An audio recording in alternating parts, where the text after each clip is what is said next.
मेरी मंगेतर के मेरी भाभी बनने के बाद मैंने अपने उस दोगले बाप के मुंह पर लात मारी और अपनी 20 बिलियन की संपत्ति लेकर जिंगबे जैसी मनहूस जगह से हमेशा के लिए निकल गया और सीधा अपने सोशल मीडिया पर फुल भौकाल में एक पोस्ट डाली, मेरी मंगेतर मेरे सगे भाई के साथ भाग गई, इसलिए अब ये यंग मास्टर एकदम सिंगल है और सबके लिए अवेलेबल है। पोस्ट में मैंने अपनी एप्स वाली वो फोटो भी लगा दी जिसे खिंचवाने में मेरे 1 लाख से ज्यादा लगे थे। अगले सेकंड उसकी सहेली का कॉल उसे गया और वो बोली, शिनबुयू, क्या तू एकदम पागल है? मैं इतना ज्यादा हैंडसम हूं कि कोई भी बंदी मुझे देखते ही मुझ पर पूरी तरह से लट्टू हो जाए और मैं किसी को भी अपना दीवाना बना लूं। मैं खुद भी उसे चाहने से खुद को रोक नहीं सकती और तूने उसे अकेला छोड़ दिया। मेरे जाने की खबर सुनकर शिनबुयू का फ्यूज उड़ गया और वो एकदम से भड़क उठी। उसने तुरंत अपने असिस्टेंट को मुझे ढूंढने भेजा, पर उसे जवाब मिला कि मैं देश छोड़कर बाहर जा चुका हूं। ये सुनकर वो एकदम से हैरान रह गई और उसका दिमाग खराब हो गया। असिस्टेंट बोला, बॉस, आपके रुतबे के चलते आपको बाहर जाने की इजाजत नहीं है। मुझे लगता है कि शायद इस बार वो सच में आपसे पूरी तरह उब चुका है। ये सुनकर शिनबुयू की आंखें फटी की फटी रह गईं और उसे अचानक उस दिन क्लब में अपने दोस्तों के साथ हुई वो पुरानी बातचीत पूरी तरह से याद आ गई। बुयू, क्या तू अभी अपने उस आशिक के पास से मजे मार कर लौटी है? मैं आमतौर पर एक जंगली भेड़िए की तरह खूंखार रहता हूं और किसी भी इंसान को भाव नहीं देता, पर तेरे साथ मैं एकदम सख्त और नरम दोनों बन जाता हूं, जिसे देखकर मेरा भी दिल धड़कने लगता है। तू मुझसे शादी कब करेगी? ये सुनकर मेरे कदम वहीं के वहीं रुक गए। मेरा दिल जोरों से धड़क रहा था और मुझे काफी उम्मीद थी, पर मैंने सुना कि वो बस टाइम पास कर रही थी। उसका नाम क्या है? ये सवाल मेरे कानों में पड़ा। उसकी आवाज एकदम हल्की थी। उसने ये बात बहुत आसानी से कह दी, पर मेरे लिए उसके वो शब्द एकदम जहरीले खंजर की तरह थे जो सीधे मेरे दिल को चीरते हुए उसके आर पार हो गए। उसी समय उस प्राइवेट रूम में एकदम भारी सन्नाटा छा गया और उसके सारे दोस्त भी बुरी तरह से सुन्न पड़ गए। किसी के भी मुंह से एक शब्द नहीं निकल रहा था। मुझे नहीं पता कि कितना समय बीता और फिर किसी ने बहुत ही धीरे से उस भारी सन्नाटे को तोड़ा नहीं। ऐसा बिल्कुल भी नहीं हो सकता। शिन बहन, पूरे 3 साल बीत चुके हैं और तुम्हारे दिल में आज भी वो तुम्हारा पुराना प्यार एकदम जिंदा है। वो पुराना प्यार। मेरा दिमाग एकदम सुन्न पड़ गया और मेरे सोचने समझने की ताकत पूरी तरह से खत्म हो गई। शिनबुयू के दिल में कोई पुराना आशिक है। मैं दरवाजे के बाहर एक ऐसी बेजान कठपुतली की तरह खड़ा था जिसके सारे धागे किसी ने बहुत ही बेरहमी से काट दिए हों। मैं वहीं अपनी जगह पे जम गया और शिनबुयू को धीरे से ये कहते हुए सुना, हाँ, जब हमारा ब्रेकअप हुआ था तो उसने मुझे 3 साल का वक्त देने को कहा था। वो एक बार कोशिश करना चाहता था और बाकी लोगों ने मुझे भी यही करने को कहा। अगर हम दोनों को एक दूसरे से प्यार रहा तो हम वापस मिल जाएंगे, इसलिए मैंने उसकी बात मान ली। इन 3 सालों में मैंने सब ट्राई कर लिया। वो बोलते बोलते रुकी और बोली वो अब तक वापस आ चुका होगा। ये सुनते ही मुझे लगा जैसे मुझ पर किसी ने जोरदार बिजली गिरा दी हो। मेरा शरीर एकदम बर्फ सा ठंडा पड़ गया और मेरी उंगलियां कांपने लगी। इन 3 सालों के वो अनगिनत प्यारे पल जो मैंने उसके साथ बिताए थे वो सब मेरी आंखों के सामने थे। जब मुझे लगता था कि हम दोनों के दिल जुड़े हुए हैं, वो सब तो बस किसी और को परखने का एक नाटक था। तो फिर मेरा क्या होगा? मेरे साथ क्या होगा? मेरे एटीट्यूड को देखते हुए अगर मुझे ये सच पता चल गया तो, लेकिन इससे पहले कि वो बात पूरी कर पाती, मैंने उस प्राइवेट रूम का भारी दरवाजा धक्के से खोल दिया। अंदर बैठे सभी लोगों की हवा टाइट हो गई और सब सीधा दरवाजे की तरफ देखने लगे। मैं बस वहां चुपचाप खड़ा था। मेरा चेहरा एकदम डरावना और पूरी तरह से पीला पड़ चुका था। मैं सीधा मेन सीट पर बैठी उस औरत को घूर रहा था, पर उसके चेहरे पर हैरानी का कोई नामो निशान नहीं था और ना ही मेरे अचानक वहां आने से वो जरा सी भी घबराई। उसका चेहरा अभी भी एकदम पत्थर जैसा था। अगर उसके दिल में मेरे लिए थोड़ा सा भी प्यार होता तो वो इस वक्त ऐसे बिल्कुल रिएक्ट नहीं करती और कुछ तो शर्म दिखाती। मैं उसके पास गया और उसके इस चेहरे को एकदम घूरते हुए देखा और बोला, शिनबुयू, क्या तुम्हारे पास अब मुझे अपनी सफाई में कहने के लिए एक भी शब्द नहीं बचा है? कहने को कुछ भी नहीं है। तुमने जो सुना वो एकदम सच है। हम बस टाइम पास कर रहे थे। मुझे हमेशा से यही लगता था कि तुम ये बात बहुत अच्छे से समझते हो। शिन लुओहेंग ने मुझे पटाने के लिए तुम्हारे साथ शर्त लगाई थी। तुम उसके गैराज से अपनी पसंद की कोई भी लग्जरी कार ले सकते हो, अगर तुम्हें लगता है कि सिर्फ कार तुम्हारे लिए काफी नहीं है। ये कहते हुए उसने अपने कोट की जेब से एक ब्लैक बैंक कार्ड बाहर निकाला और उसे बहुत ही आराम से मेरे सामने रखे उस कॉफी टेबल पर मेरी तरफ खिसका दिया। वो बोली, इसमें पूरे 100 मिलियन पड़े हैं। इसे 3 सालों तक मेरे इशारों पर नाचने की कीमत समझ लो और अपना ये सारा बोरिया बिस्तर बांध लो। अब से हमारा रिश्ता पूरी तरह खत्म है। यह सुनने के बाद मैं वहां से बाहर जाने के लिए सीधा खड़ा हो गया और दरवाजे की तरफ मुड़ गया। पर जैसे ही मैं उसके बगल से गुजरा, मैंने अचानक अपना हाथ आगे बढ़ाया और उसकी कलाई को बहुत ही कसकर पकड़ लिया। शिनबुयू, लेकिन मेरे दिल में तुम्हारे लिए एकदम सच्ची फीलिंग्स हैं। ये बोलते हुए मेरे दिमाग में इन 3 सालों की हर एक छोटी बात घूम रही थी, पर उसने ना में सिर हिलाया, अपना फोन निकाला और मुझे एक नया मैसेज दिखाया। स्क्रीन पर वो मैसेज एकदम साफ दिख रहा था, बुयू, 3 साल बीत गए, मैंने कोशिश की, पर मुझे आज भी सिर्फ तुम ही पसंद हो। चलो एक बार फिर से साथ आ जाते हैं। उसी पल मुझे लगा जैसे मेरी पूरी दुनिया तबाह हो गई। शिनबुयू ने पहले स्क्रीन को देखा और फिर उसकी नजरों में एक अजीब सा सूनापन छा गया।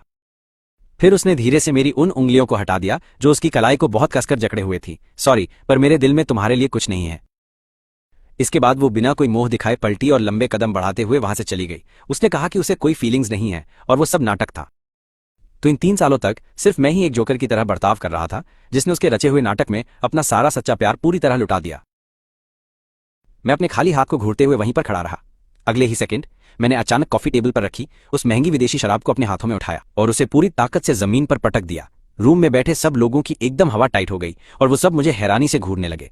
किसी में भी मुझे रोकने की हिम्मत नहीं थी। पता नहीं कितना वक्त बीता और मैं क्लब से बाहर निकला। बाहर काफी घना और खौफनाक अंधेरा छाया था। रात की हवा चल रही थी और मेरा चेहरा एकदम बर्फ की तरह ठंडा पड़ चुका था। मैंने गुस्से में आंसू पोंछे और तुरंत एक टैक्सी रुकवाई। आगे जा रही उस मेबैक का पीछा करो। मैं अपनी आंखों से देखना चाहता हूं कि वो कौन है जिसके बारे में वो 3 साल से सोच रही है। वो पुराना प्यार जिसकी मैं बराबरी भी नहीं कर सका। आखिर वो है कौन? ड्राइवर ने मेरी खराब हालत देखी और कुछ भी पूछने की बिल्कुल हिम्मत नहीं की। उसने सीधा एक्सीलेटर दबाया और गाड़ी उसके पीछे लगा दी। हालांकि शिनबुयू, जो हमेशा एकदम शांत रहती थी और बहुत ही आराम से अपनी गाड़ी चलाती थी, आज उसकी स्पीड साफ तौर पर काफी तेज थी। ये देखकर मेरे दिल में एक बार फिर से तेज दर्द उठा और मैं अंदर ही अंदर पूरी तरह से जल भुन रहा था। क्या वो अपने उस पुराने प्यार से मिलने के लिए इतनी बेताब है? उसकी गाड़ी इंटरनेशनल एयरपोर्ट के अराइवल लेवल पर रुकी और मेरी धड़कनें तेज हो गईं। मैंने ड्राइवर को पैसे दिए। मैं लड़खड़ाते हुए कार से बाहर निकला और एक पिलर के पीछे छिप गया। मैंने शिनबुयू को एयरपोर्ट के एग्जिट पर खड़े हुए देखा। तभी एक आदमी अपना सूटकेस खींचते हुए वहां से बाहर आया। जब मैंने उस आदमी का चेहरा देखा तो मुझे लगा जैसे मुझ पर किसी ने जोरदार बिजली गिरा दी हो।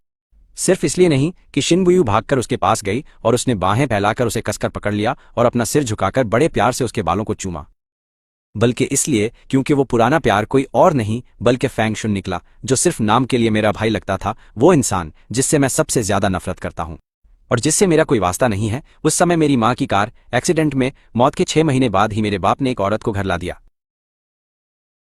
वो औरत अपने साथ एक लड़के को भी लेकर आई जो उम्र में मुझसे 3 साल बड़ा था और वो लड़का कोई और नहीं बल्कि फैंग शुन था। मेरे बाप ने मुझे बताया कि वो औरत उसका पहला प्यार थी और फैंग शुन उसी का अपना सगा बेटा था, जिसे सुनकर मेरा दिमाग एकदम दही हो गया। उसने कहा कि अगर उस समय मेरी मां ने उसे ना छीना होता तो वो औरत कभी भी प्रेग्नेंट हालत में अपने प्यार से अलग नहीं होती। पर मुझे असली सच पता था। उस समय मेरे बाप को बिजनेस के लिए पैसों की जरूरत थी।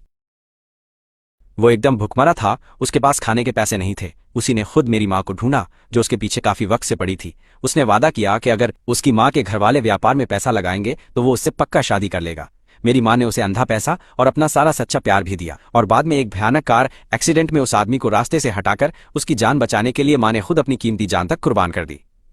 लेकिन आखिर में इस सब का क्या नतीजा निकला? मां का शरीर अभी ठंडा भी नहीं हुआ था कि मेरे बाप ने मुड़कर दहेज और वसीयत का सारा पैसा अपनी पहली मोहब्बत शिनबुयू को दे दिया। विरासत को शगुन बनाकर उस सो कॉल्ड पहली मोहब्बत शिनबुयू से एकदम शान से दूसरी शादी कर ली। वो घटिया इंसान जिंदगी में जिससे चाहता उसे बेझिझक अपना सच्चा प्यार कर सकता था, लेकिन वो फेंग शुन ही क्यों? मेरी उस गहरी हैरानी के पल में शिनबुयू ने पहले ही उस फेंग शुन का सारा सामान अपने हाथों में ले लिया था।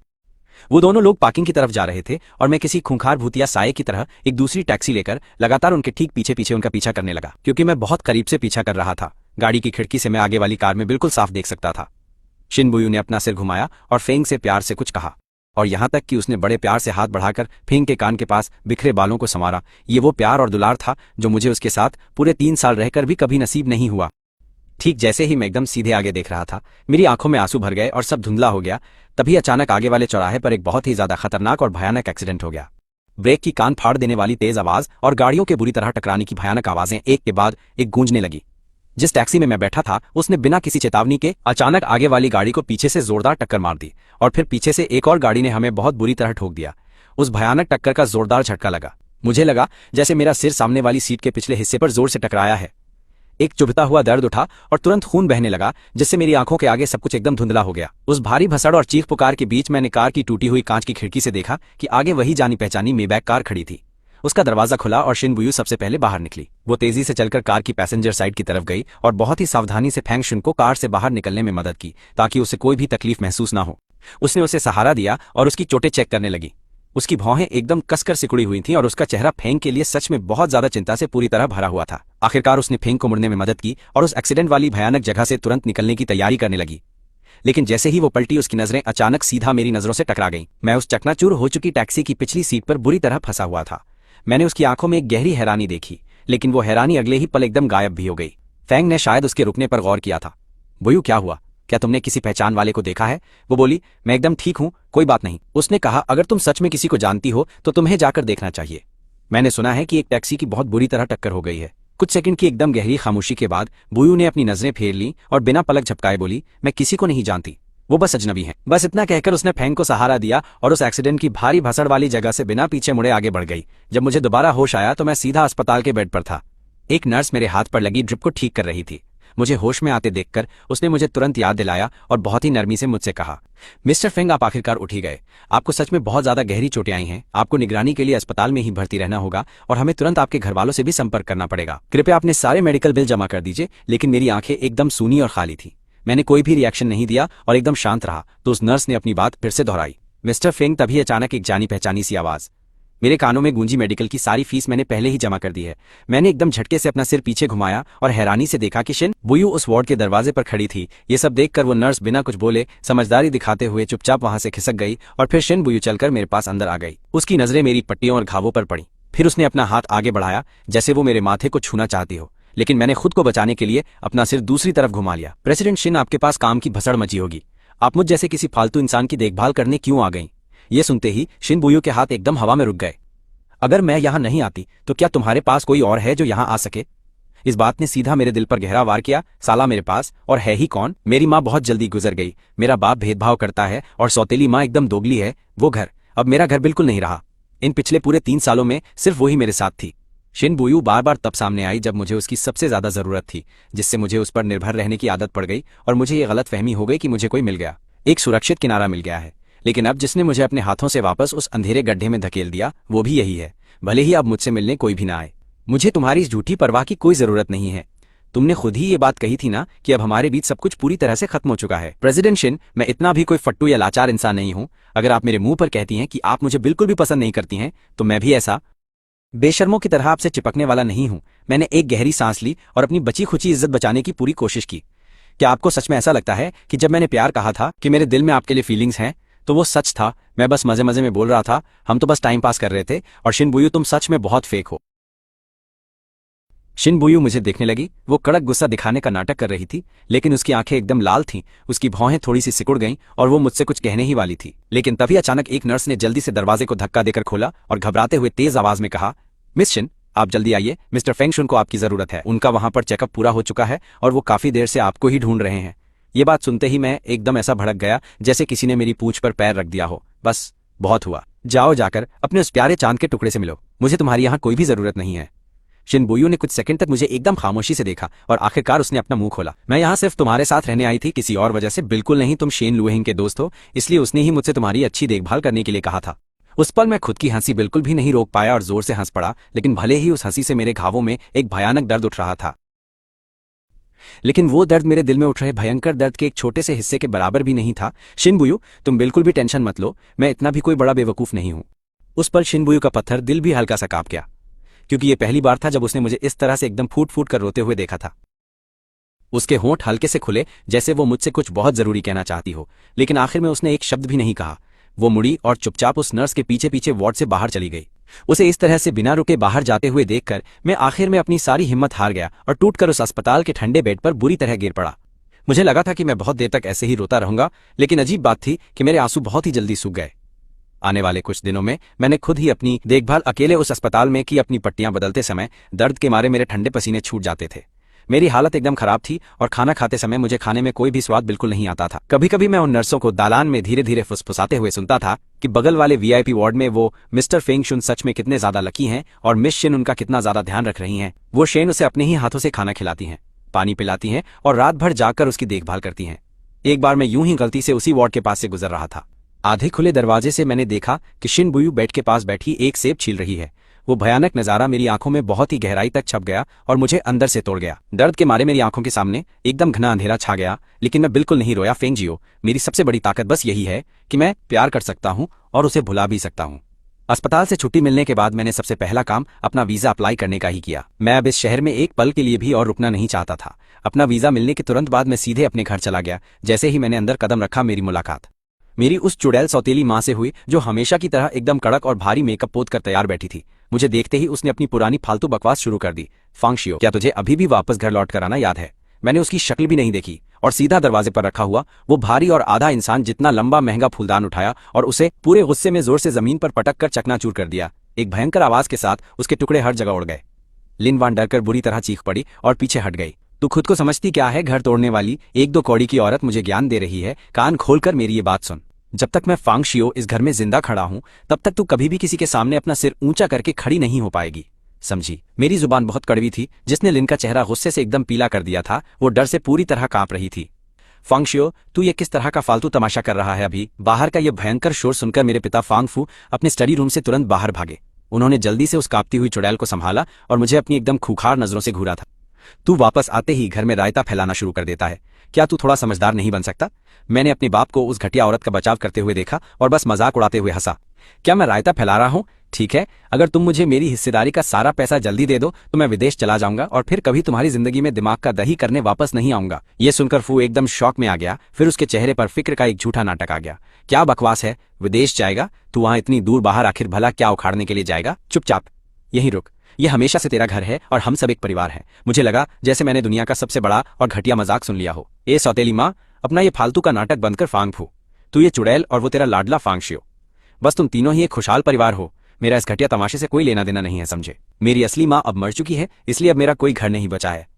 फालतू की बातें छोड़कर सीधा सीधा मुझे मेरी हिस्सेदारी की वो कीमत बता जो तू मुझे दे सकता है। मुझे बस मेरा वो हक चाहिए जो मेरा है। मेरी ये बात सुनते ही फांग मिंगहोंग का चेहरा एकदम से सूज गया और बहुत ही ज्यादा खूंखार लगने लगा।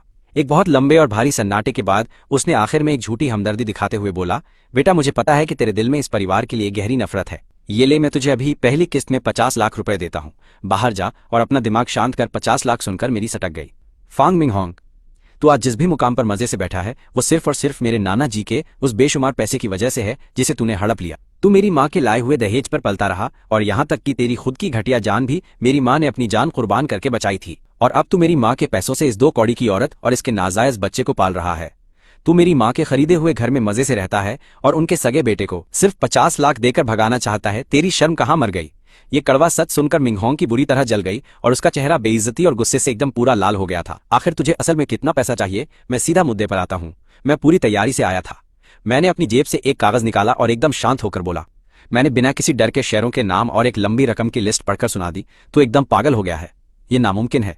तू फांग कॉर्पोरेशन का आधा हिस्सा चूसना चाहता है, नीच इंसान। ठीक है, तुझे मेरी बात मानने की कोई जरूरत नहीं है। मैंने हवेली के बाहर बम गाड़ दिए हैं, या तो तू मुझे मेरा सारा पैसा देने के लिए राजी हो। जा और चुपचाप इस एग्रीमेंट पर साइन कर दे, वरना आज हम सब यहीं एक साथ मरेंगे। अपना फैसला चुन ले। फांग, तू एक नंबर का पागल और खूंखार इंसान है और कुछ नहीं समझे। हाँ, मैं एक खूंखार पागल ही हूँ। मिंगहोंग का चेहरा डर के मारे एकदम पीला पड़ गया और उसकी सांसें बहुत तेज तेज चलने लगी थी। वो मुझे लगातार खौफ से घूर रहा था, जैसे ये पता लगाने की कोशिश कर रहा हो कि मैं सच बोल रहा हूँ या नहीं। आखिर में उसकी मौत का डर बाकी हर चीज पर भारी पड़ा। क्या अब सब फाइनल हो गया है? जल्दी जा और उन बमों को हटा दे। चिल मार, बाहर कोई बम नहीं है। मैं तो बस तुझे चूना लगा रहा था। आखिर इसी घटिया तरीके से तूने मेरी बेचारी माँ को फंसाकर उनसे शादी की थी, है ना? तभी उस मिंगहोंग को यह बात समझ आई कि उसका बहुत ही गंदा पोपट हो चुका है। सच में वो गुस्से से इतना भड़क गया कि बेहोश होने ही वाला था। उसने काफी देर तक मेरी तरफ उंगली उठाई, लेकिन उसके मुंह से एक भी शब्द नहीं निकला। जो चीज मेरे दिमाग में चल रही थी वो पहले से ही मेरे हाथ में आ चुकी थी। मुझे दोबारा उसे देखने में बहुत आलस आ रहा था। जैसे ही वो मुड़कर सीढ़ियों की तरफ जाने लगा। आज तेरा भाई अपनी नई गर्लफ्रेंड को रात के खाने पर घर ला रहा है। तूने पहले चाहे जो भी रायता फैलाया हो, मुझे उस बात से कोई भी फर्क नहीं पड़ता है, लेकिन इस बार मेरी खातिर तुझे ये खाना तमीज से पूरा करना ही होगा। उसकी गर्लफ्रेंड शिन ब्यू है। क्या तू जानता है कि जिन खानदान के सामने बाई परिवार की असल में क्या औकात है? बता। तुझे भी पता है कि हम उनसे पंगा लेने की हालत में नहीं हैं। अपना ये फालतू बगावती एटीट्यूड अपनी जेब में रख और मेरे लिए कोई नया स्यापा मत खड़ा करना। ऊपर सीढ़ियां चढ़ते हुए मेरे कदम अचानक से वहीं रुक गए। मेरी कमर पल भर में एकदम अकड़ गई। मुझे इस बात का बिल्कुल अंदाजा नहीं था कि वो आज फांग की बंदी बनकर यहां पर आने वाली है। यार, इससे पहले कि मैं ज्यादा दिमाग लगाता, अगले ही सेकंड में दरवाजा खुल गया। फांग अपने चेहरे पर एक बड़ी सी स्माइल लिए शेन बयू का हाथ पकड़े हुए मजे से अंदर आ गया था। डैड मॉम, मैं वापस आ गया हूँ। फांग के पिता और उसकी वो चुड़ैल सौतेली माँ जो अभी कुछ देर पहले सदमे से बाहर आए थे, उन्होंने तुरंत अपने चेहरों पर एक बहुत ही प्यारी और एक्साइटेड स्माइल चिपका ली। वो खुशी से उनका स्वागत करने आगे गए और पूरी फिक्र दिखाते हुए फांग से उसका हाल चाल पूछा। और शिन ब्यू के सामने तो वो दोनों एकदम बिछी गए थे। भाई, उनका रवैया एकदम चापलूसों वाला लग रहा था। सिर्फ बियू ही थी जिसकी नजर जब मेरे ऊपर पड़ी तो उसने मुझे देखते ही बहुत साफ तरीके से अपनी भौहें सिकोड़ ली थी, जैसे उसे उसी वक्त इस बात का एहसास हुआ हो कि मैं असल में फांग का छोटा भाई हूं। फिर रात के खाने के समय भी फांग और बियू दोनों बहुत ही मजे से एक साथ एक ही तरफ बैठ गए और मैं उनके ठीका सामने वाली जगह पर एकदम अकेला बैठा हुआ था। उस पूरे खाने के दौरान यार, मैंने लाचारी से देखा कि कैसे बियू प्यार से उसके लिए खाना परोस रही थी और फांग भी उसके लिए रैप बना रहा था। लिन वान इस पूरे रोमांटिक तमाशे को बहुत मजे से देख रही थी। उसके चेहरे पर एक बहुत ही बड़ी और अजीब सी मुस्कान आ गई। फांग, ये सब तुमने कैसे किया? शिनबुयू मॉम को बता रही थी कि एक चैरिटी इवेंट में उसने एक बिल्ली को पेड़ पर बुरी तरह फंसे देखा जो बिल्कुल नीचे नहीं आ पा रही थी। वो बोली, मैं उस बेचारी की मदद करना चाहती थी पर मैं पेड़ पर नहीं चढ़ पाई। तब फोंगजुन ने मेरी मदद की और बाद में बड़ी चालाकी से मेरा नंबर भी मांग लिया। बात करते टाइम वो एकदम शरीफ बन रहा था उस घटिया इंसान की। ये पूरी नौटंकी देखकर मैं अपनी हंसी नहीं रोक पाया और मेरे मुंह से एक अजीब सी आवाज निकल गई। फोंगजुन को बचपन से जानवरों से नफरत थी। उसने बचपन में एक बिल्ली को तड़पाकर मार डाला था, तो वो किसी को कैसे बचाएगा? वो खुद से किसी जानवर को बचाने का सोचे, ये तो एकदम नामुमकिन था। वो 4 लोगों का परिवार बड़े मजे से एक साथ बैठकर शांति से अपना खाना खा रहा था। वो सब खा रहे थे और बहुत मजे से बातें कर रहे थे। मुझे उनके इस नकली हैप्पी फैमिली वाले ड्रामे में कोई इंटरेस्ट नहीं था, इसलिए मैं उठकर सीधा गार्डन में चला गया। पर थोड़ी ही देर बाद वो नल्ला फोंगजुन भी मेरे पीछे आ गया और बहुत ज्यादा एटीट्यूड में बोला, क्या भाई अकेले हवा खा रहे हो? मुझे पता है तुम इस तरह से बिहेव क्यों कर रहे हो। फोंगजुन बोला, ग्रुप में सबने मुझे तुम्हारे और बुयू के उन 3 सालों के बारे में बता दिया है। मैं उसकी तरफ अपनी पीठ किए बहुत शांति से खड़ा रहा। मेरा शरीर हल्का सा अकड़ गया पर मैं पलटा नहीं। फोंगजुन आगे और मजे लेते हुए बोला, सच कहूं तो जब मुझे पहली बार यह सब पता चला तो मेरी थोड़ी हवा टाइट हो गई थी। फोंगजुन बोला, आखिर मेरे छोटे भाई का चार्म ही कुछ ऐसा है कि लड़के लड़कियां सब एकदम लट्टू हो जाएं। कौन नहीं पिघलेगा? पर अफसोस इतने बढ़िया चेहरे का कोई फायदा नहीं हुआ, तुम्हारा पूरा पोपट हो गया मेरे भाई। फोंगजुन बोला, तुम्हारी माँ मेरी माँ से नहीं जीत पाई और तुम मुझसे कभी नहीं जीत सकते। वो 3 साल तो बस मेरी तरफ से तुम्हारे लिए एक भीख ही थी। फोंगजुन बोला, अब जब असली खिलाड़ी वापस आ गया है तो तुम जैसे नकली का पूरा गेम खत्म। मैं धीरे से उसकी तरफ पलटा और उसे सीधा घूर कर देखा। मेरी आंखों में कोई गुस्सा या दुख नहीं था जैसा उस फट्टू ने सोचा था। मेरी आंखों में सिर्फ उसका मजाक था। मैंने उसे घूरते हुए कहा, भीख। मैंने कहा, फोंगजुन, क्या तुम इतने दिन बाहर रहकर अपनी असली औकात भूल गए हो? तुम तो एक नंबर के हरामी हो जो सिर्फ अपनी माँ के चक्कर में इस परिवार में घुसा है। मैंने कहा, तेरी माँ मालकिन बनकर आई और तू एक दो कौड़ी का इंसान है जो सिर्फ घटिया चालाकी करके एक औरत को रोक सकता है।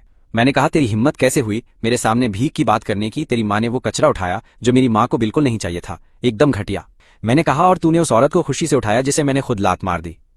तुम माँ बेटे का खून ही एकदम ऐसा है जो हमेशा दूसरों का फेंका हुआ झूठा उठाते हो, नीच। ये सुनते ही उस जोकर के चेहरे की हंसी एकदम गायब हो गई।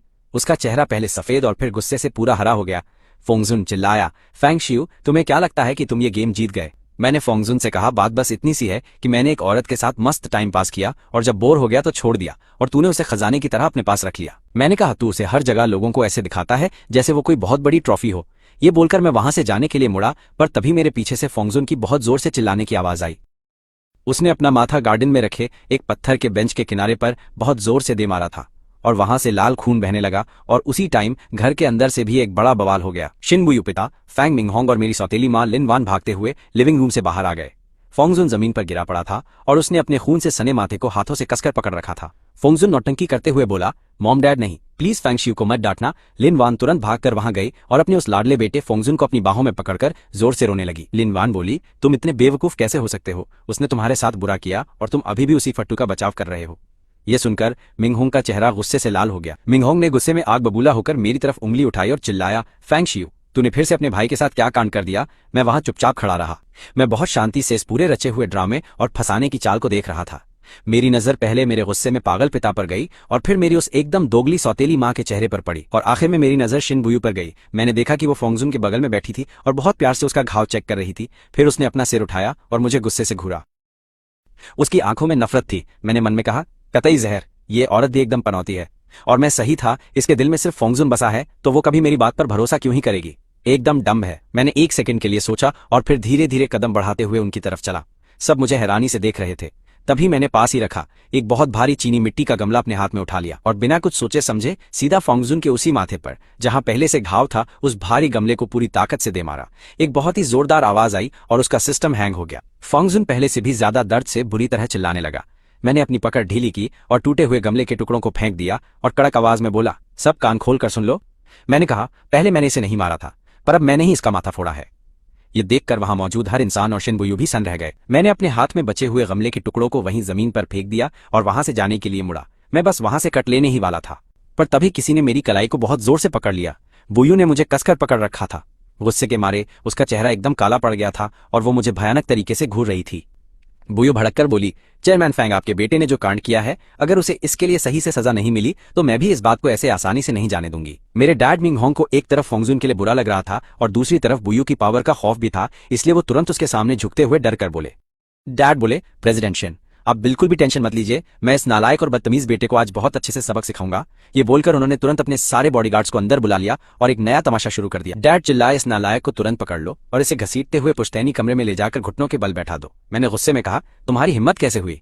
मैंने खुद को छुड़ाने की पूरी कोशिश की और डैड को एकदम खूंखार आंखों से घूरा, पर मिंगहोंग ने सिर्फ बुयू की तरफ देखा और एकदम चमचों की तरह उससे चापलूसी करते हुए धीरे से पूछा। डैड ने पूछा, आपको क्या लगता है, क्या इसे पुश्तैनी कमरे में घुटनों के बल बैठकर अपनी गलती मानने की सजा सही रहेगी?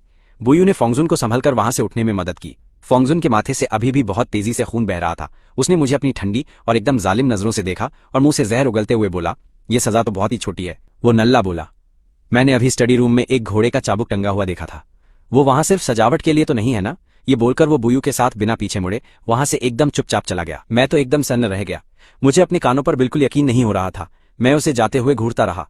उसने सच में मिंगहोंग को मुझे उस चाबुक से पीटने का सीधा सीधा हिंट दे दिया था। मिंगहोंग तुरंत उसका वो इशारा समझ गया और अपने बॉडीगार्ड्स पर बहुत जोर से चिल्लाया, क्या तुम अंधे लोगों ने सुना नहीं? पहले इस नालायक लड़के को उस भारी चाबुक से पूरे 30 कोड़े मारो। डैड चिल्लाए, और फिर इसे घसीटते हुए पुश्तैनी कमरे में ले जाकर घुटनों के बल बैठा दो और मेरी परमिशन के बिना ये वहां से उठना नहीं चाहिए। मैंने बचने के लिए पूरी जी जान लगा दी, पर उन बॉडीगार्ड्स ने मुझे मजबूती से दबोच रखा था। मेरे खिलाफ इतने सारे लोग थे और मेरा दिमाग एकदम दही हो चुका था। हालांकि मैंने उनके सामने कहा था कि मुझे इस बात से कोई फर्क नहीं पड़ता, पर असलियत में मेरी वाट लगी हुई थी और मुझे बहुत फर्क पड़ रहा था, वरना मैं फोंगजुन की 2 कौड़ी की बातों में आकर इतना बड़ा बवाल बिल्कुल भी नहीं करता। मुझे जबरदस्ती घसीटकर साइड हॉल में ले जाया गया और मुझे बहुत बुरी तरह पीटा गया। जब मुझे दोबारा होश आया तो मैंने खुद को अपने ही कमरे के बिस्तर पर बहुत लाचार पड़ा हुआ पाया। मेरा पूरा शरीर दर्द से ऐसे टूट रहा था जैसे किसी ने मुझे बुरी तरह कुचल दिया हो। हमारी नौकरानी झांग मां छुपकर मेरे घावों पर दवाई लगा रही थी और उसके चेहरे पर लगातार आंसू बह रहे थे। वो रोते हुए मुझे समझा रही थी, छोटे मालिक, आपको बड़े मालिक के सामने झुक जाना चाहिए। आप बिना मतलब अपनी जिंदगी झंड कर रहे हैं और इतनी तकलीफ क्यों सह रहे हैं? मैंने बहुत कमजोरी से अपना सिर नामे हिलाया और कहा, झुकना? इस घटिया परिवार के सामने झुकने का मतलब है कि मेरे पास कुछ भी नहीं बचेगा। मैं थोड़ी देर के लिए चुप हो गया। फिर मैंने रोने से भी ज्यादा बदसूरत सी एक स्माइल दी और झांग मां से बोला, बस थोड़ी सी मारी तो पड़ी है मैंने भी, तो उस फोंगजुन का सिस्टम फाड़ दिया है, पूरा बदला ले लिया। मैं ये दर्द सह सकता हूँ, मेरा कोई नुकसान नहीं हुआ, मैंने हंसते हुए कहा। मैंने दर्द सहते हुए तकिए के नीचे से बैंक कार्ड निकाला और आंटी झांग के हाथ में थमाते हुए बोला, इसे रख लो। ये देखकर आंटी झांग एकदम से बुरी तरह चौंक गई। उन्होंने फौरन कार्ड वापस धकेला और बोली, छोटे मालिक, मैं आपका पैसा कैसे ले सकती हूँ? मैंने समझाया कि मैंने ये सब तुम्हारे लिए बहुत पहले से ही एकदम तैयार करके रखा था। मैं विदेश जा रहा हूँ और शायद अब कभी वापस लौट कर नहीं आऊंगा। तुम मेरी माँ के मायके से लाई गई एक बहुत ही पुरानी और एकदम वफादार नौकरानी हो, इसलिए अपना ख्याल रखना। अगर तुम अब यहाँ रुकोगी तो वो लोग तुम्हारे साथ बिल्कुल भी अच्छा बर्ताव नहीं करेंगे। ये पैसा तुम्हारे लिए काफी है ताकि तुम अपना बुढ़ापा बिना किसी फिक्र के आराम से एकदम मौज में काट सको। मेरी बात मानो, काम छोड़ो और यहाँ से कल्टी मार लो। ये सुनकर उन्होंने अपने हाथ में पकड़े उस कार्ड को गहराई से देखा और फिर सीधा मेरी तरफ एक नजर डाली। मैं बिस्तर पर बुरी तरह घायल पड़ा था, फिर भी उनका सोच रहा था। ये सब देखकर वो आंसू नहीं रोक पाई और धड़ाम से मेरे सामने अपने घुटनों के बल नीचे गिरने ही वाली थी। मैंने फौरन उन्हें रोक लिया और बोला, आंटी, मुझे अचानक आपके हाथ का बना कमल ककड़ी और पसलियों वाला वो कड़क सूप पीने का बहुत ही ज्यादा मन कर रहा है। उन्होंने खुश होकर कहा, ठीक है, मैं अभी जाकर आपके लिए वो बनाकर लाती हूँ। एकदम अभी इसके बाद उन्होंने जल्दी से अपने आंसू पोंछे और वहां से खड़ी होकर सीधा जाने लगी। वो रसोई की तरफ भाग गई और कमरे में फिर से सन्नाटा छा गया। मैं उस सजी हुई लेकिन ठंडी और बेजान छत को बस लगातार घूरता ही रहा और धीरे से आंखें बंद कर लीं। अगले कुछ दिनों तक मैं ठीक होने के लिए अपने कमरे में ही पड़ा रहा और उस भयंकर दर्द से लगातार पूरी ताकत से लड़ता रहा। मैंने धीरे धीरे अपना सामान पैक करना शुरू किया। मैंने उन सारी चीजों को भी अलग कर लिया जो शेन बुयू ने मुझे दी थी। वो लड़की मुझसे बिल्कुल भी प्यार नहीं करती है। मैंने देखा कि वो पैसा लुटाने में एकदम उस्ताद है। इन सारी चीजों की कुल कीमत लगभग 100 मिलियन के आसपास तो होगी ही। पहले तो मैं इन्हें सीधा कचरे में फेंकने वाला था, लेकिन फिर मेरे दिमाग में एक दूसरा विचार आया, इसलिए मैंने उस महंगे क्लब के मालिक को कॉल लगाया जहां मैं अक्सर जाता हूं। मैंने सुना था कि वहां चैरिटी नीलामी होने वाली है, तो मैंने उसे बताया कि मेरे पास भी नीलामी के लिए बहुत सारा सामान पड़ा है। सामने वाले ने फौरन जवाब दिया और बोला कि आज रात को ही एक इवेंट है और मुझे वहां जल्दी आ जाना चाहिए। शाम को मैं वो बड़े बक्से लेकर सीधा उस क्लब में पहुंच गया। नीलामी के मैनेजर को वो सारी चीजें सौंपने के बाद मैंने जैसे ही पीछे मुड़कर देखा तो वहां का नजारा ही कुछ और था। किस्मत देखो, वहीं मेरी मुलाकात शेन बुयू और फांग जुन से हो गई जो साथ अंदर आ रहे थे। शेन बुयू पूरी तरह से फांग जुन के एकदम चिपक कर उसके साथ चल रही थी। जब फांग जुन ने मुझे वहां देखा तो उसकी आंखों में घमंड और मुझे भड़काने वाली एक अजीब सी चमक आ गई, जिसे देखकर मैंने एकदम गुस्से में अपने दोनों हाथों की मुट्ठियां भींच लीं। लेकिन मैंने तुरंत खुद को शांत किया। मुझे आज बहुत जरूरी काम निपटाने थे। इन फालतू लूजर लोगों पर अपना कीमती वक्त और जज्बात बर्बाद करने की बिल्कुल भी कोई जरूरत नहीं थी। मैं अभी अपनी जगह पर ठीक से बैठा ही था कि अचानक सारी बत्तियां मद्धम हो गईं। तभी होस्ट खुशी से झूमता हुआ स्टेज पर आया और उसने बड़े ही उत्साह के साथ ये घोषणा कर दी कि नीलामी शुरू होने से पहले 3 मिनट का चूमने वाला खेल होगा, जिसमें वहां मौजूद सभी जोड़ों को इस पल का पूरा मजा लेने के लिए बुलाया गया। उस कम रोशनी वाली जगह पर स्पॉटलाइट अचानक इधर उधर घूमने लगी और एक दूसरे की बाहों में लिपटे और चूमते हुए बहुत सारे लड़के और लड़कियों के जोड़ों पर पड़ने लगी। तभी मेरी नजर थोड़ी ही दूर पर गई, जहां शेन बुयू हंसते हुए अपने दोनों हाथ फांग जुन की गर्दन में डाले हुए थे और वो भी बड़े प्यार से उसकी तरफ नीचे देख रहा था। फिर उसने झुककर उसे चूम लिया, लेकिन इससे पहले कि मेरा दिल टूटता या दर्द का एहसास होता, अगले ही पल हमारे सिर के ठीक ऊपर लगा हुआ एक भारी लोहे का झूमर अचानक खिसक गया और फिर वो बड़ी तेजी से सीधा उस फांग जुन के ऊपर गिरने लगा। शेन बुयू ने एकदम बिजली जैसी फुर्ती दिखाई और उसने पूरी ताकत लगाकर उस फांग जुन को जोर से धक्का देकर दूर फेंक दिया, लेकिन झूमर का भारी किनारा फांग जुन के सिर के पीछे रगड़ खा गया। ये देखकर उसका चेहरा एकदम पीला पड़ गया और वो घबराते हुए फांग जुन को तुरंत अपने साथ वहां से घसीटकर ले जाने लगी ताकि वो उसे पार्किंग में ले जाकर जल्दी से अस्पताल पहुंचा सके। और इसी बीच मेरे ऊपर भी एक दूसरा झूमर आकर गिर गया। उसका दर्द इतना भयंकर था कि मैं वहीं पर बेहोश होने ही वाला था। एक बहुत ही भले इंसान ने मुझे भी अस्पताल पहुंचा दिया। यह खतरनाक हादसा जितनी अचानक से हुआ था उतनी ही जल्दी खत्म भी हो गया और इसमें हम में से बस कुछ ही लोग शामिल थे। भेस की आंख अभी घर पर बिस्तर में पड़े रहने वाला आराम खत्म ही हुआ था कि मुझे फिर से अस्पताल में पड़े रहना पड़ा और मैं अभी अपने वार्ड में ठीक से लेट भी नहीं पाया था कि तभी शेन बुयू धड़धड़ाते हुए अंदर घुस आई। उसका चेहरा गुस्से से इतना काला पड़ चुका था और वो मुझे इस भयानक नजर से घूर रही थी जैसे कि वो अभी मुझे एकदम जिंदा चबाकर ही खा जाएगी। उसने चिल्लाते हुए कहा, फांग शियू, मैंने सीसीटीवी फुटेज चेक कर ली है। तुमने क्लब के स्टाफ को रिश्वत दी थी और पूरी प्लानिंग करके जानबूझकर उस झूमर के तार को ढीला करवाया था ताकि तुम फांग जुन को मार सको। क्या तुम्हारा दिमाग पूरी तरह खराब हो गया है? वो बोली, तुम्हारे अलावा और कौन उस फांग जुन के लिए अपने दिल में इतनी ज्यादा नफरत रख सकता है? फांग शियू, सच में मैंने तुम्हें समझने में बड़ी भूल कर दी। मैंने कहा, जब मैंने ये नहीं किया तो नहीं किया। शेन बुयू, तुम्हें इस तरह मुझ पर झूठा इल्जाम लगाने का कोई हक नहीं है। लगता है जब तक मैं तुम्हें सबक नहीं सिखाती तुम सच नहीं उगलोगे। ये कहते हुए उसने गुस्से में अपना फोन बाहर निकाला और तुरंत किसी को कॉल लगा दिया। वो फोन पर बोली कि फांग परिवार के दूसरे छोटे बेटे फांग शियू पर जानबूझकर हमला करने का शक है। किसी को भेजो और इसे उठाकर कुछ दिनों के लिए हवालात में बंद कर दो ताकि ये सुधर जाए और सारा नशा उतर जाए। उसकी बातें सुनकर मेरी आंखें फटी की फटी रह गईं और मेरे चेहरे पर हैरानी थी। मुझे यकीन नहीं हो रहा था कि वो सच में ऐसा करने वाली है। वो मुझे सलाखों के पीछे डलवाने के लिए अपनी ताकत लगाने वाली थी। तो फिर मेरे चोट खाने का क्या ही फायदा हुआ? इसके तुरंत बाद ही वर्दी वाले लोग अस्पताल के कमरे में धमक पड़े। डॉक्टर के लाख मना करने और मेरी गंभीर चोटों को पूरी तरह से नजरअंदाज करते हुए वो मुझे जबरदस्ती वहां से उठा ले गए। अगले कुछ दिन मेरे लिए किसी जिंदा नर्क से बिल्कुल भी कम नहीं थे। वहां मैंने बहुत भयानक टॉर्चर सहा। मुझे लगा जैसे सेल में बंद लोगों को कुछ खास आदेश दिया गया था। वो लोग मुझे हर मुमकिन तरीके से बुरी तरह परेशान कर रहे थे। उन्होंने मुझे जमकर पीटा और लातें मारी। कुछ दिनों बाद जब मैं बाहर निकला तो मेरी हालत इतनी ज्यादा खराब हो चुकी थी कि कोई मुझे आसानी से पहचान भी नहीं सकता था। मेरा शरीर गहरे घावों से भरा था और मैं बस किसी तरह जिंदा बचा था। जिस चीज ने मुझे उस नर्क से रेंगते हुए बाहर निकलने की हिम्मत दी, वो फोन पर आया एक मैसेज था। मेरा वीजा आखिरकार पास हो गया था। मैंने तुरंत एक टैक्सी पकड़ी और सीधा विला की तरफ वापस चल दिया। मैंने अपना सामान उठाने और जल्दी से एयरपोर्ट भागने का पूरा प्लान बनाया। लेकिन जैसे ही मैंने अंदर कदम रखा, मेरी मुलाकात एक ऐसे इंसान से हो गई जो अभी अभी पूरा वर्ल्ड टूर करके और सारी सच्चाई जानकर वापस लौटा था। मेरा जिगरी दोस्त शिन लू हैंग, जो ये सब सुनकर जल्दी में मेरे पास भागता हुआ आया था। मुझे इस भयानक हालत में देखकर उसका चेहरा एकदम उदास हो गया और वो बहुत ज्यादा गिल्ट में भर गया। वो लगातार मुझसे माफी मांग रहा था। उसने बहुत दुखी होकर कहा, फिंग शियू, मुझे माफ कर दे भाई, ये सब कुछ सिर्फ मेरी गलती है। उस वक्त मुझे अपनी चचेरी बहन का पुराना बॉयफ्रेंड बिल्कुल भी पसंद नहीं था, इसलिए मैंने ही तुम्हें भड़काया था ताकि तुम जाकर उस लड़की को लाइन मार सको। मैंने सपने में भी नहीं सोचा था कि बात इतनी बिगड़ जाएगी। मुझे नहीं पता था कि उसका पहला प्यार फेंग जुन था। अगर मुझे ये पहले पता होता तो मैं तुम्हें वहां कभी नहीं जाने देता, भले ही मेरी जान चली जाती। मैंने कहा, तुम खुद को दोष मत दो, जो हुआ सो हुआ। मैं उसे भुला चुका हूं और अब मेरा विदेश जाने का एकदम पक्का प्लान है। शायद अब मैं कभी लौटकर नहीं आऊंगा। ये सुनकर शिन लुओहेंग एकदम चौंक गया और उसने मुझे फौरन रोकते हुए बहुत ही भावुक होकर कहा, यार प्लीज मत जा, तू बस इसी देश में मेरे साथ रुक जा। मैं हर हाल में तेरी रक्षा करूंगा। मैं वादा करता हूं कि जब तक मेरे पास खाने के लिए निवाला रहेगा उसमें हमेशा तेरा भी बराबर का हिस्सा होगा। मैंने कहा कि अब यहाँ ऐसा कुछ भी नहीं बचा है जिसके लिए मैं रुकूं। फिर वहां से निकलने से पहले मैंने एक आखिरी बार मुड़कर पीछे देखा, उस घर की तरफ जिसमें मेरे बचपन की सारी यादें बसी थीं और जिस पर अब मेरे बाप ने अपनी नीच रखेल और नाजायज बेटे के साथ पूरी तरह से कब्जा जमा लिया था। वो वहां बेशर्मों की तरह रह रहे थे। मैंने गैसोलीन निकाला जो मैंने पहले से तैयार रखा था और नौकरों के गिड़गिड़ाने को पूरी तरह से एकदम नजरअंदाज कर दिया और बिना भाव दिखाए उसे हर तरफ छिड़क दिया। फिर मैंने माचिस जलाई और सीधा आसमान को छूती हुई तबाही की भयंकर आग लगा दी। पुरानी सारी फालतू यादों को दफनाकर मैंने अपना आखिरी सामान उठाया और बिना पीछे मुड़े एकदम कड़क एटीट्यूड में निकल लिया। शिन लुओहेंग मुझे अपनी गाड़ी में सीधा एयरपोर्ट छोड़ने के लिए जा रहा था। वो पूरे रास्ते भर गिड़गिड़ाते हुए माफी मांगता रहा और बोला कि मुआवजे के नाम पर वो अपना पूरा लग्जरी कारों का गैरेज मेरे नाम कर देगा, पर मैंने बस अपना सिर हिलाकर उसे सीधा मना कर दिया। मैं एकदम चिल होकर कार की खिड़की से आराम से टिक गया। वैसे शियाओ फेंग, मैं तुम्हें एक कड़क बात बता दूं, भले ही मेरे पास कोई बहुत तगड़ा टैलेंट ना हो, पर मेरी इस बवाल और कातिलाना शक्ल के दम पर जब तक मैं चाहूं मुझे आगे हमेशा सिर्फ एक से बढ़कर एक बेहतरीन लोग ही मिलने वाले हैं। हमारे एकदम हैंडसम फेंग बाबू को जो भी चाहिए वो उसे मिल सकता है। एयरपोर्ट पहुंचते ही उस शिनलुओहेंग ने मुझे कसकर गले लगा लिया और मुझे बिल्कुल छोड़ने का नाम ही नहीं ले रहा था। वो अभी भी लगातार रोते हुए माफी मांग रहा था। मुझे उसका नेचर पता है, मैं उसे बिल्कुल दोष नहीं देता, इसमें उसकी रत्ती भर भी कोई गलती नहीं है। मैंने एकदम प्यार से उसकी पीठ थपथपाई, तब जाकर उसने मुझे छोड़ा।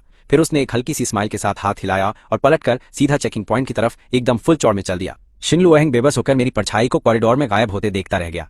किसी को भी अंदाजा नहीं था कि वो वहां कितनी देर तक एकदम सुन्न होकर चुपचाप खड़ा रहा। तभी उसने हिम्मत जुटाकर शिनब्यू का नंबर डायल किया। फोन बहुत देर तक लगातार बजता रहा और काफी इंतजार के बाद फाइनली उस पार से वो कॉल उठा ही लिया गया। कजिन शिनलुओहेंग की आवाज एकदम कड़क थी। मुझे पता है कि तू फेंगशुन को पसंद करता है, पर तू और शियाओ पिछले 3 सालों से एक साथ ही तो रह रहे हो ना। वो हमेशा के लिए जा रहा है और कभी नहीं आएगा। क्या तेरे पास उसे विदा करने का भी टाइम नहीं है? ये सुनते ही कॉल पर एकदम श्मशान जैसी खामोशी छा गई। कुछ सेकंड बाद शिनब्यू की आवाज आई, तूने अभी क्या बकवास की कि आखिर कौन चला गया है? उसने बुरी तरह से भड़ककर जवाब दिया, फेंग शियाओ चला गया है बे। फेंग शियाओ देश से बाहर जाने वाली सबसे पहली फ्लाइट पकड़कर हमेशा के लिए चला गया। उसने कहा है कि वो कभी वापस नहीं आएगा और इस सबका जिम्मेदार तू है बे। क्या अब तू पूरी तरह से खुश है?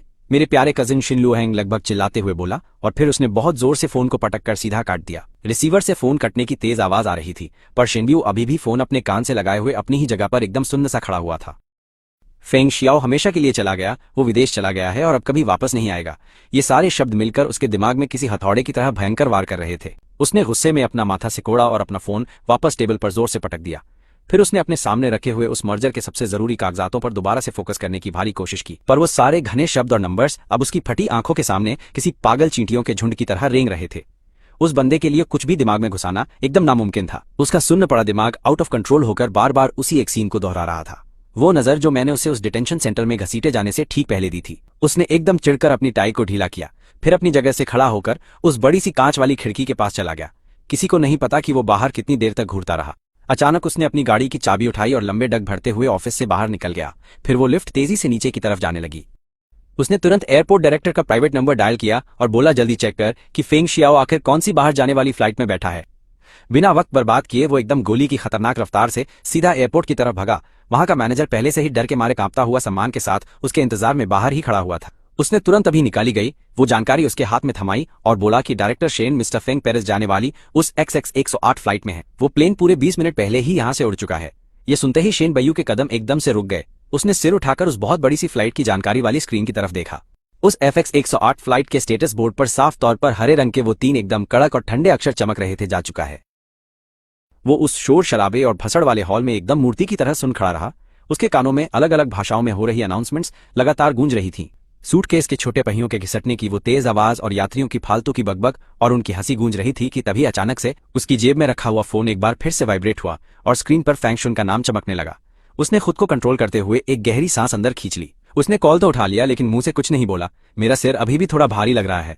क्या तुम अभी भी बिजी हो? मुझे तुम्हारी याद आ रही है।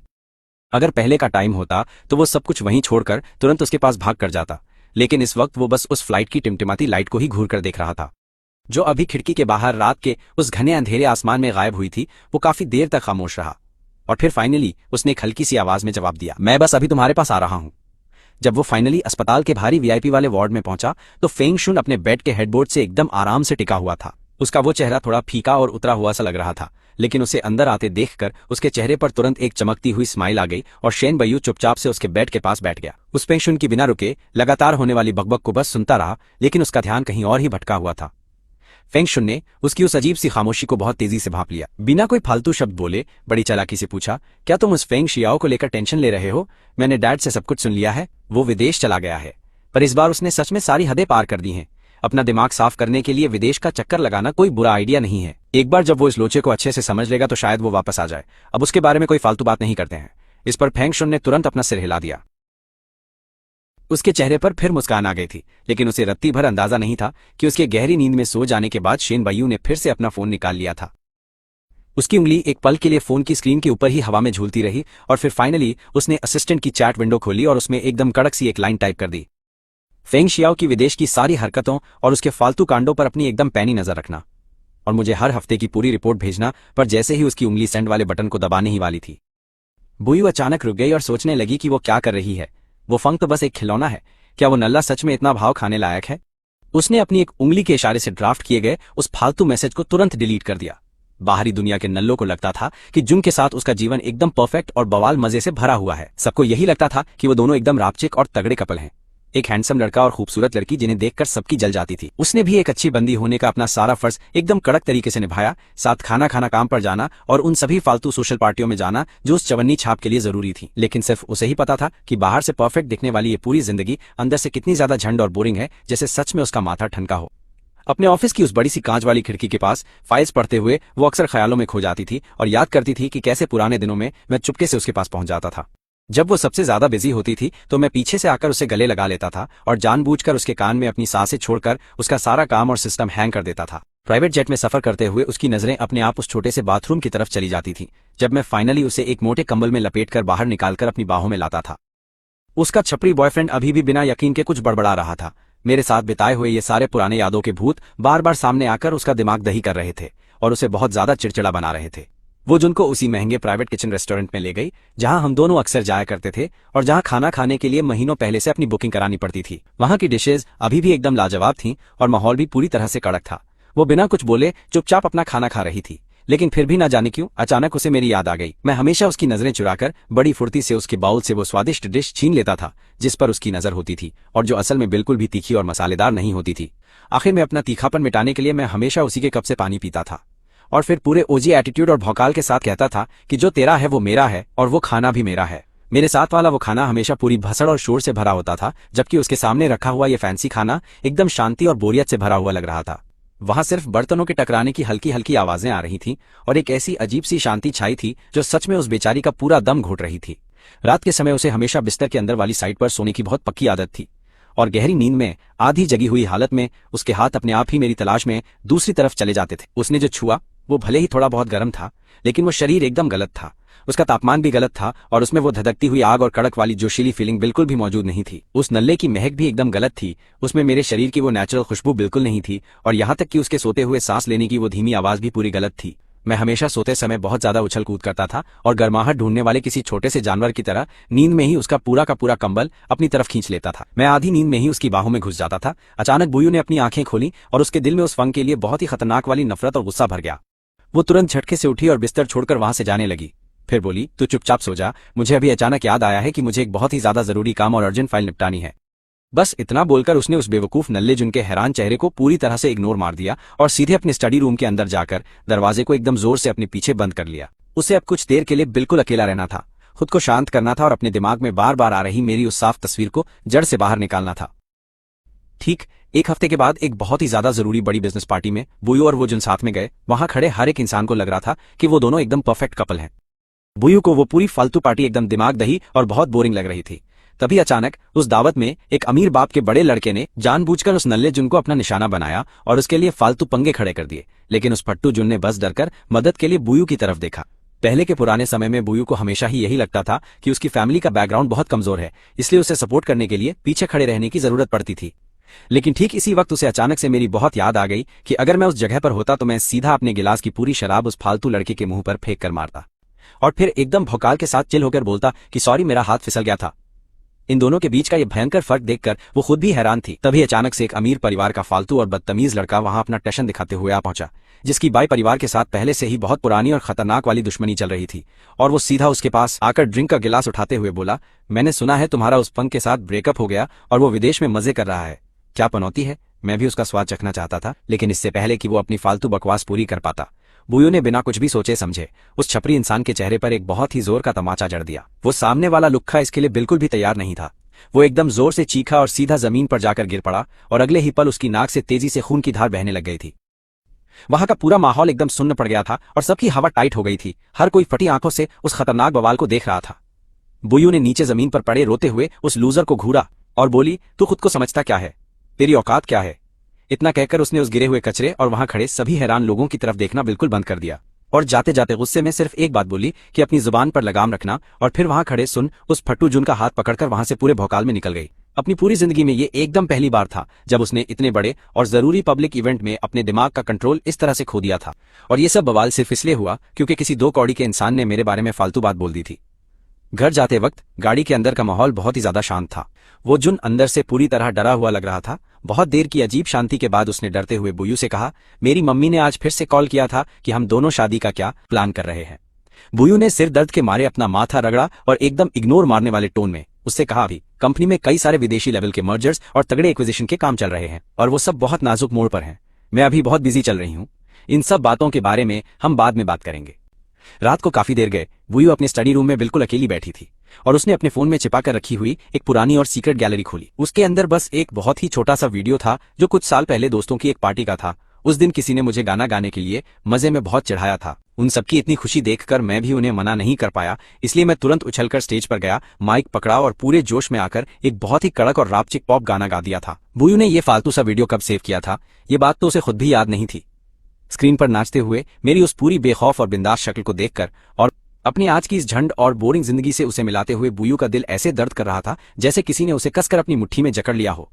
एकदम घोटने वाला धीमा दर्द उसके पूरे शरीर में फैलने लगा। उसने झटके से वीडियो बंद किया और अपना फोन टेबल पर उल्टा करके रख दिया ताकि वो उसे ना देख सके। उसकी छाती एकदम तेज तेज सांसें ले रही थी। वक्त बड़ी तेजी से बीतता चला गया और पलक झपकते ही देखते पूरे 3 साल हवा हो गए। बीजिंग कैपिटल इंटरनेशनल एयरपोर्ट का सीन था। बुयू एक बहुत ही ज्यादा बड़े और जरूरी इंटरनेशनल कॉर्पोरेशन प्रोजेक्ट की अपनी बिजनेस ट्रिप खत्म करके पूरे भौकाल और स्वैग के साथ अपने देश वापस लौट आई थी। वो फट्टू जून भी उसके होने वाले मंगेतर की तरह उसके साथ चिपक कर वापस आया था। उनकी ये ट्रिप एकदम लो की थी और उन्होंने आम लोगों की भसड़ से बचने के लिए सीधा वहां के वीआईपी रास्ते को चुना था। लेकिन जैसे ही वो दोनों अपना टशन दिखाते हुए उस वीआईपी रास्ते से बाहर निकले, एक बहुत ही तेज कान फाड़ने वाली आवाज उनसे टकराई। उस अराइवल हॉल के अंदर पागलों की तरह भीड़ जमा हो रखी थी।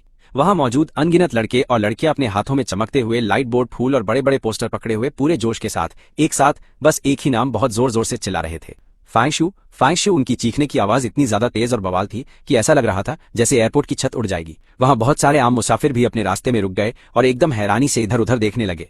वो सब आपस में खुसफुसाते हुए एक दूसरे से पूछ रहे थे कि आखिर ये माजरा क्या है, इतनी भसड़ मची है और तुम्हें पता नहीं है कि वो मेरा नाम है फैंगशू, आज के टाइम का सबसे तगड़ा सुपरस्टार जिसने 3 साल पहले अपना जलवा दिखाया था। मुझे आजकल के टाइम का पैन एन और 1000 चेहरों वाला एकदम सॉलिड और खतरनाक बेस्ट एक्टर माना जाता है।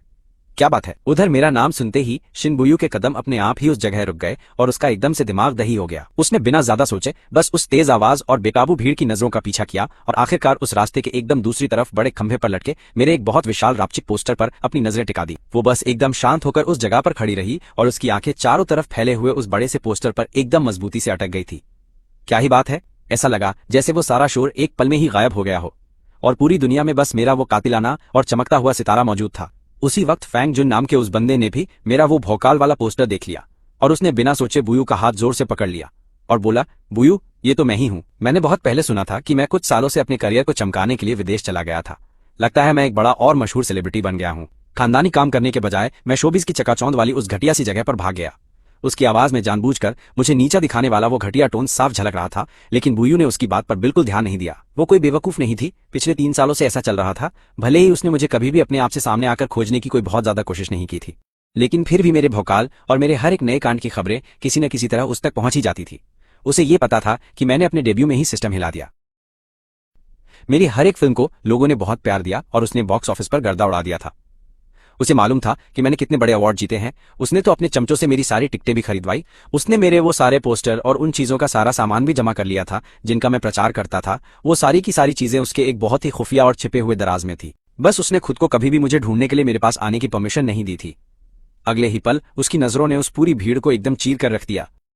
उसकी नजर सीधे जाकर मुझ पर एकदम टिक गई, जो अभी अभी ही कुछ खतरनाक बॉडीगार्ड्स और असिस्टेंट्स के कड़े पहरे के बीच में से होकर उस आम से रास्ते से बाहर निकल कर आया था।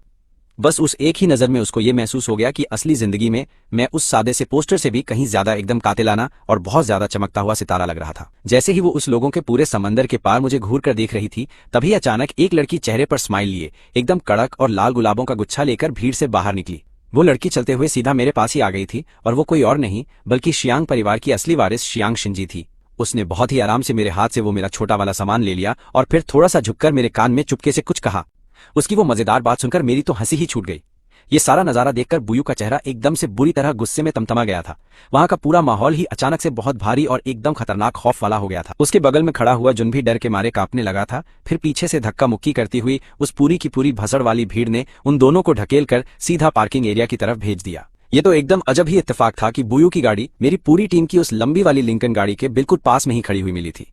बुयू ने देखा कि शिंजी बहुत प्यार से मेरे लिए गाड़ी का गेट खोल रही थी और जैसे ही मैं गाड़ी में बैठने के लिए झुका मुझे अचानक से एक तगड़ा खिंचाव महसूस हुआ। मैंने अपना सिर घुमाया और मेरी नजर सीधे बुयू से टकराई। उसके अगले ही पल मैंने बस हल्के से सिर हिलाया। वो यहाँ क्या कर रही थी मुझे उस बात से रत्ती भर कोई फर्क नहीं पड़ता। ठीक उसी वक्त बुयू का दिल एकदम से धक धक करके उसके गले तक आ गया था और उसे अपने शरीर के अंदर दौड़ते हुए खून की आवाज साफ सुनाई दे रही थी। लेकिन अगले ही पल वहां एकदम से श्मशान जैसी गहरी शांति छा गई जब उसने मेरी आंखों में एकदम अजीब सी दूरी और बहुत ज्यादा खालीपन देख लिया। मैंने बस उसकी तरफ हल्का सा सिर हिला दिया जैसे मैं अपने किसी मामूली और 2 कौड़ी के फैन को जवाब दे रहा हूं जिसने मुझे इस भीड़ के बीच गलती से पहचान लिया हो। फिर मैंने बड़े चिल तरीके से अपनी नजरें उससे हटा ली और झुककर सीधा अपनी गाड़ी के अंदर बैठ गया। मैंने वहां 1 सेकंड के लिए भी रुकना जरूरी नहीं समझा। उसी वक्त शिंजी की नजर भी बुयू पर पड़ गई थी और उसने बिना कुछ बोले चुपचाप से मेरी उस शानदार गाड़ी का दरवाजा बंद कर दिया। उसने खिड़की के शीशे में से ही बुयू की तरफ देखकर अपनी भौहें ऊपर उठाई और फिर उसके चेहरे पर एक हल्की सी स्माइल आ गई और अगले ही पल मेरी वो काले रंग की लंबी लिंकन गाड़ी वहां से तेजी से भाग निकली। वो गाड़ी पलक झपकते ही उस एयरपोर्ट की पार्किंग के गेट से एकदम ओझल हो गई और ये पूरा का पूरा नजारा देखकर बुयू अपनी जगह पर जैसे पत्थर की मूरत बन गई। जुन जो उसके बिल्कुल पास खड़ा था उसने उसे कई बार आवाज दी लेकिन शायद उसने कुछ भी नहीं सुना। उसके कानों में बस एक अजीब सी भिनभिनाहट गूंज रही थी और कुछ भी नहीं। उसके दिमाग में बस एक ही आवाज बार बार हथौड़े की तरह बज रही थी।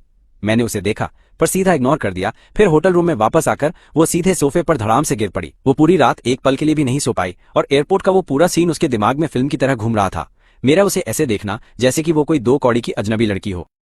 मेरे और शिंजी के बीच की वो शानदार और एकदम भौकाल वाली केमिस्ट्री और उसके बाद शिंजी का वो आग लगाने वाला घमंड से भरा हुआ इशारा उसकी जान निकाल रहा था। ये सारी की सारी छोटी बातें उसकी चमड़ी में एकदम जहरीली सुई की तरह बहुत ही गहराई से चुभ रही थी जिससे उसे अब एकदम अपनी असली औकात का तगड़ा एहसास हुआ। वो इस बात को बिल्कुल भी बर्दाश्त नहीं कर पा रही थी कि मैंने उसकी तरफ उस अजनबी और अजीब सी नजर से कैसे देख लिया। मेरा सत्यानाश हो गया। और उससे भी ज्यादा बुरी बात उसके लिए ये थी कि मेरे बगल में अब कोई और लड़की आकर खड़ी हो गई थी। वो गुस्से में तमतमाते हुए एकदम झटके से उठी। वो सीधे उस बड़ी दारू की अलमारी के पास गई और अपने लिए एकदम कड़क शराब का एक पूरा गिलास भर लिया और फिर बिना कुछ सोचे समझे उसने अपना सिर पीछे किया और उसे एक ही झटके में गटक गई। गिलास खत्म करते ही उसने तुरंत अपना फोन उठाया और अपने असिस्टेंट को कॉल लगाते हुए एकदम तेज आवाज में बोली, मुझे फैंगशू का जिंगबेई वाला पूरा एड्रेस इसी वक्त अभी के अभी मेरे फोन पर चाहिए। अगले पूरे हफ्ते का उसका क्या प्लान है? और शिंजी, आखिर वो इस आदमी के साथ पिछले 3 सालों से क्या गुल खिला रही है? मुझे हर एक छोटी बात जाननी है। उसका फैंगशू के साथ आखिर क्या लफड़ा चल रहा है? मुझे इस चीज की एकदम पक्की और पूरी रिपोर्ट चाहिए और वो भी जितनी जल्दी हो सके। ऑर्डर देने के बाद वो बेचैन होकर खबर का इंतजार करते हुए पूरे कमरे में इधर से उधर चक्कर काटने लगी। उसका गुजरने वाला हर एक मिनट और हर एक सेकंड उसे ऐसा लग रहा था जैसे सालों के बराबर लंबा हो। और फिर जाकर कुछ घंटों की बेचैनी के बाद उसके असिस्टेंट ने उसे वापस कॉल किया। उसने उस पूरी की पूरी छानबीन की एकदम पक्की रिपोर्ट उसे दे दी जिसमें मेरा नया पता और मेरा सारा का सारा पूरा रूटीन लाइन से लिखा हुआ था। लेकिन शिंजी के बारे में जो बातें उसमें लिखी हुई थी उन्हें पढ़कर बुयू का दिल और भी ज्यादा गहराई में डूबता ही चला गया। शिंजी एक बहुत ही अमीर और रसूखदार परिवार से ताल्लुक रखती थी और वो खुद भी एक नंबर की काबिल लड़की थी। जब से मैं 3 साल पहले इस देश को छोड़कर विदेश गया था तब से लेकर इस खानदानी अमीर लड़की ने अपना पूरा का पूरा फोकस यूरोप की तरफ घुमा दिया था। वो पेरिस में पूरी तरह सेटल हो गई और उसने एक इन्वेस्टर बनकर मेरे लिए भी बड़े आराम से रास्ता बना दिया था। उसने अपनी तगड़ी पहचान और बहुत सारी चीजों का इस्तेमाल करके फैशन और फिल्मों की इस दुनिया में एकदम मजबूती से मेरे पैर जमाने में मेरी बहुत ही ज्यादा और तगड़ी मदद की थी। इन बीते 3 सालों में वो एक पहरेदार की तरह हर कदम पर मेरे साथ खड़ी रही है। हम दोनों बहुत करीब हैं और पूरी दुनिया के लिए हम दोनों बहुत ही पक्के वाले दोस्त हैं। लेकिन क्या हम सच में एक दूसरे से प्यार करते हैं? ये सवाल बाहर वालों के लिए हमेशा एक बहुत बड़ी बहस रहा है। अच्छे दोस्त, ये सुनकर बुयू ने एक बहुत ठंडी हंसी हंसी और फिर उसने गुस्से में अपना फोन काट दिया। इस दुनिया में एक आदमी और एक औरत के बीच कभी भी एकदम साफ और बिना किसी मतलब वाली दोस्ती नहीं हो सकती। शिंजी के इरादे में बस एक नजर में ही भाप गई। और तुम मेरे प्यारे फैंगशू, तुमने सच में उस जैसी लड़की को मेरे इतने करीब आने का मौका दे दिया। उसी पल शिन बुयू के मन में एक बहुत भारी खौफ और एकदम कड़क दुश्मनी की भावना आ गई जो उसने पहले कभी नहीं देखी थी। उसने अपनी पूरी जिंदगी में पहली बार शिंजी नाम से इतनी ज्यादा घिन और भयंकर जलन महसूस की। वो मुझसे एकदम मिलकर बात करना चाहता था और मेरे सामने बैठकर शिंजी के साथ मेरे इस लफड़े और रिश्ते के बारे में आमने सामने सीधे पूछना चाहता था कि सच में माजरा क्या है। मेरी किस्मत अच्छी थी कि ठीक 1 हफ्ते बाद एक मौका आ ही गया। मेरे असिस्टेंट ने मुझे आकर बताया कि मैं एक बहुत ही जबरदस्त फैशन ब्रांड के तगड़े शो की आफ्टर पार्टी में फुल भौकाल के साथ जाने वाला हूँ। शिन बुयू ने वहां अंदर जाने का पास जुगाड़ने के लिए अपने सारे बड़े संपर्कों का इस्तेमाल किया और उसे न्योता मिल गया। वो पार्टी एकदम रापचिक और पुरानी ऐतिहासिक हवेली में रखी गई थी। जैसे ही शिन बुयू ने वहां अपनी एंट्री मारी उसने तुरंत मुझे भीड़ में ढूंढ लिया। उस वक्त मैं दुनिया के कई एकदम जाने माने और फेमस डायरेक्टर्स और प्रोड्यूसर्स के साथ खड़ा होकर बहुत ही मजे में अपनी बातें कर रहा था और एकदम फर्राटेदार फ्रेंच और इंग्लिश भाषा में बात करते हुए माहौल बना रहा था। शिन बुयू के हाथ में वाइन का गिलास था और वो दूर भीड़ के उस पार से मुझे ही लगातार घूर रही थी। वो वहां खड़े होकर एकदम सब्र के साथ इंतजार कर रही थी जब तक उसने ये नहीं देखा कि मैं थोड़ा थक गया हूं और आराम करने के लिए अकेले ही बाहर बगीचे की तरफ जाने वाले टेरेस पर चला गया। यही वो सही समय है, उसने मन में सोचा, और फिर बिना कोई भी आवाज किए चुपचाप दबे पांव मेरे पीछे पीछे वहां आ गए। उस टेरेस पर रात की एकदम ठंडी और मस्त हवा चल रही थी। मैं वहां रेलिंग के सहारे खड़ा होकर दूर उस शांत झील को बहुत ही मजे से अपनी आंखों से घूर रहा था। शिन बुयू मेरे पीछे आई और अपने दिल की धड़कनों को एकदम शांत करने के लिए एक बहुत ही गहरी सांस ली, पर जब वो वहां मुंह खोलकर बोलने लगी तो उसका टोन एकदम इल्जाम लगाने वाला ही था। ये तेरे और उस शिनशिनजी के बीच में आखिर क्या भसड़ चल रही है? मुझे उसके अचानक वहां आने से जरा भी हैरानी नहीं हुई थी, पर मैंने उसकी तरफ अपना सिर घुमाकर देखने की जरा भी जहमत नहीं उठाई। अरे क्या ये प्रेसिडेंट शिन है? बहुत दिन हो गए मिले हुए, पर ये आपकी सिरदर्दी बिल्कुल नहीं है कि मैं किसके साथ घूम रहा हूं और क्या कांड कर रहा हूं। मुझे नहीं लगता कि मुझे आपको अपनी हर एक बात की पूरी खबर देनी चाहिए, मेरे इस रूखे एटीट्यूड और प्रेसिडेंट शिन कहने के उस एकदम अजीब तरीके से शिन बुयू का दम बुरी तरह से घुटने लगा। वो मेरे और ज्यादा करीब आई और उसने मेरे हाथ को कसकर पकड़ लिया। फैंग शू पूरे 3 सालों के लिए शहर छोड़कर जा रहा है। क्या तुमने सही और गलत पहचानने की अपनी अक्ल भी पूरी तरह से खो दी है? तुम्हें क्या लगता है कि वो शिनशिनजी किस तरह का नीच और घटिया इंसान है? क्या तुम्हें नहीं पता कि वो मुझसे भी ज्यादा लोगों के साथ मजे मारता है? आखिर वो तुम्हें दे ही क्या सकता है? उसकी ये बात सुनते ही मैं पीछे मुड़ गया और शिन बुयू को ऊपर से नीचे तक घूरते हुए देखने लगा। प्रेसिडेंट शिन, मुझे नहीं लगता कि आपके पास दूसरों के बारे में इतनी बातें करने का कोई हक है। तुम कहती हो कि शिनशिनजी बाहर लड़कियों के साथ बहुत मजे मारता है, ये तो एकदम हंसी वाली बात है। कैपिटल सर्कल में मुझे भी एकदम नंबर 1 प्लेबॉय माना जाता था। हम दोनों की जोड़ी तो एकदम कड़क लगेगी, और इसके अलावा शिनशिनजी ने कभी भी मेरे लिए अपने सच्चे प्यार को छिपाया नहीं है, और वो मेरी हर पसंद और मेरी हर इच्छा की पूरी इज्जत भी करता है। उन लोगों की तरह बिल्कुल भी नहीं जिनके दिल में शुरू से लेकर आखिरी तक बस कोई और ही बसा हुआ था, और वो फिर भी प्यार का एकदम झूठा नाटक करके किसी दूसरे इंसान की जवानी के पूरे 3 साल पूरी तरह से बर्बाद कर देते हैं। शिन बुयू, अब तुम ही बताओ कि हम दोनों में से सबसे ज्यादा घटिया इंसान कौन है? मेरे ये शब्द एकदम जोरदार तमाचे की तरह थे जो सीधे जाके शिन बुयू के चेहरे पर बहुत ही बुरी तरह से पड़े, और उसके चेहरे का रंग पलक झपकते ही पूरी तरह से उड़ गया। उसने बोलने के लिए अपना मुंह खोला, पर मुंह से कोई शब्द बाहर नहीं निकला। ठीक उसी पल एक आवाज आई, मैं सोच ही रहा था तुम कहाँ हो, पर तुम तो यहाँ एक ऐसे इंसान के साथ फालतू की बातों में उलझे हुए हो जिससे हमारा कोई भी लेना देना नहीं है। शिनशिनजी अपने लंबे कदम बढ़ाते हुए सीधा हमारी तरफ आ गया और उसने बड़े ही प्यार से अपने हाथ को मेरे चारों तरफ लपेट लिया। प्रेसिडेंट शिन, आपको बहुत लंबे समय के बाद देखा। आप यहाँ मेरे बॉयफ्रेंड के साथ आखिर क्या गुटरगू कर रही हैं? मुझे तो यहाँ का ये माहौल जरा भी अच्छा नहीं लग रहा। मेरा बॉयफ्रेंड, ये शब्द सुनते ही शिन बुयू के कानों में एकदम तेज घंटियां बजने लगी। उसका सिस्टम हैंग हो गया। उसने अचानक अपना सिर मेरी तरफ घुमाया और मुझे ऐसे घूरने लगी जैसे वो मेरे सामने पूरी तरह से गिड़गिड़ा रही हो। कि मैं इस बात को साफ झूठ बता दूं, उसका बस एक बार त्योरियां चढ़ाना ही मेरे लिए काफी होता, लेकिन मैंने बस शिनशिनजी की तरफ अपना सिर थोड़ा सा घुमाया और बिना कुछ बोले उसकी इस बात को एकदम सच मान लिया। मैंने शिन बुयू या शिनशिनजी की तरफ एक बार भी पलट कर नहीं देखा और शिन बुयू के चेहरे के हर भाव को देखा। मैं खुद को हंसने से बिल्कुल भी नहीं रोक पाया। मैंने सुना है कि प्रेसिडेंट शिन और हमारे फैंग शू के बीच में कोई पुराना रिश्ता था, पर अब वो सब कुछ बहुत पुरानी बात हो चुकी है। मेरे साथ रहकर फैंग शू एकदम रापचिक और मस्त जिंदगी जी रहा है, क्योंकि मैं उसका पूरा ध्यान रखता हूँ। इसलिए मुझे नहीं लगता कि अब से प्रेसिडेंट शिन को अपनी नाक इसके बीच में अड़ाकर बिना मतलब खुद को कोई भी परेशानी देनी चाहिए। वो बोलते बोलते रुक गया और उसने एक बहुत ही गहरी नजर से शिन बुयू को घूर कर देखा। अननोन बंदा, तुम फांग जुन को मजे मारने के लिए साथ क्यों नहीं लाई? क्या तुम इस बार सिर्फ उस नीच के साथ अयाशी करने के लिए ही बाहर आई हो? मैं कितनी घटिया बात है। इतना बोलकर उसने शिन बुयू को कुछ भी बकने का मौका नहीं दिया और मुझे वहां से खींचकर अपने साथ ले गया। मेरे तो तोते उड़ गए, भिड़ू कसम। वो चुड़ैल वहीं बुत बनकर खड़ी रही और हमें एक साथ जाते हुए बेबसी से देखती रही। उसका हाथ जो नीचे लटक रहा था अब भयंकर गुस्से से एक बहुत टाइट मुट्ठी में बदल चुका था। ये पहली बार था जब उसने महसूस किया कि चुभने वाला दर्द असल में क्या होता है। उस पार्टी से वापस लौटने के बाद से ही उसका मूड बहुत ज्यादा खराब हो चुका था। कसम से भिड़ू, उसका ऑरा इतना डरावना था कि क्या बताऊं। फांग जुन ने तुरंत उसके इस अजीब से बर्ताव को भांप लिया और फिर वो उसके पास गया। पास जाके एक्स्ट्रा सावधान हो गया और झूठी फिक्र दिखाते हुए उसके भयानक गुस्से को शांत करने की पूरी कोशिश करने लगा। उसी काली रात को वो एक गर्म दूध का गिलास लेकर बिना कुछ बोले सीधे उसके कमरे में घुस गया और बोला, क्या तुम आजकल बहुत ज्यादा थक रही हो? मेरी जान, मुझे तो एकदम ऐसा ही लगा। क्या तुम चाहती हो कि मैं तुम्हारे सिर की मालिश कर दूं? याद है जब हम पहली बार मिले थे तब मैं पेड़ पर फंसी एक बिल्ली को बचाते हुए सीढ़ी से लगभग नीचे ही गिर गया था। उसके बाद तुमने मेरी मदद की और हम साथ आ गए। मैंने तब भी तुम्हें ऐसे ही प्यार से मालिश दी थी। मेरी रूह काम गई थी सच। तुमने कहा था कि वो बहुत अच्छा लगा था। उसने अपनी पहली मुलाकात से उसकी पुरानी यादें ताज़ा करने की कोशिश की, लेकिन जैसे ही उसने उसकी बकवास बातें सुनी तो सच में यार उसका माथा और भी ज्यादा ठनक गया। पता नहीं क्यों उसके दिमाग में अचानक से बहुत समय पहले का एक अजीब सा सीन फ्लैश होने लगा था। फांग परिवार के एक बहुत ही पुराने नौकर के बुदबुदाए हुए शब्द याद आए कि वो बचपन से ही छोटे जानवरों से सख्त नफरत करता था और उसने तो एक बार सच में हद कर दी, छुपकर पड़ोसी की मासूम बिल्ली को भी मार डाला था। तभी उसे अचानक मेरे वो सारे तीखे ताने याद आ गए जो मैंने कभी उस नीच के बारे में मारे थे। सत्यानाश! पहले तो उसने कभी मेरी उन बातों पर थोड़ा सा भी ध्यान नहीं दिया था और उल्टा उसे लगा कि मैं जानबूझकर उसे बदनाम कर रहा हूं, लेकिन इस पल उसे अचानक से कुछ समझ आ गया था। इसलिए उसने बहुत ही चालाकी से बिना किसी को शक हुए उस ढक्कन का गंदा हाथ झटक कर एक तरफ कर दिया और सीधा बोला, मुझे तुम्हारी कोई जरूरत नहीं है, निकल लो। मैं अभी कुछ देर के लिए एकदम अकेला रहना चाहती हूँ। और उस फट्टू की आगे कुछ बोलने की हिम्मत नहीं हुई और वो चुपचाप वहां से खिसक लिया।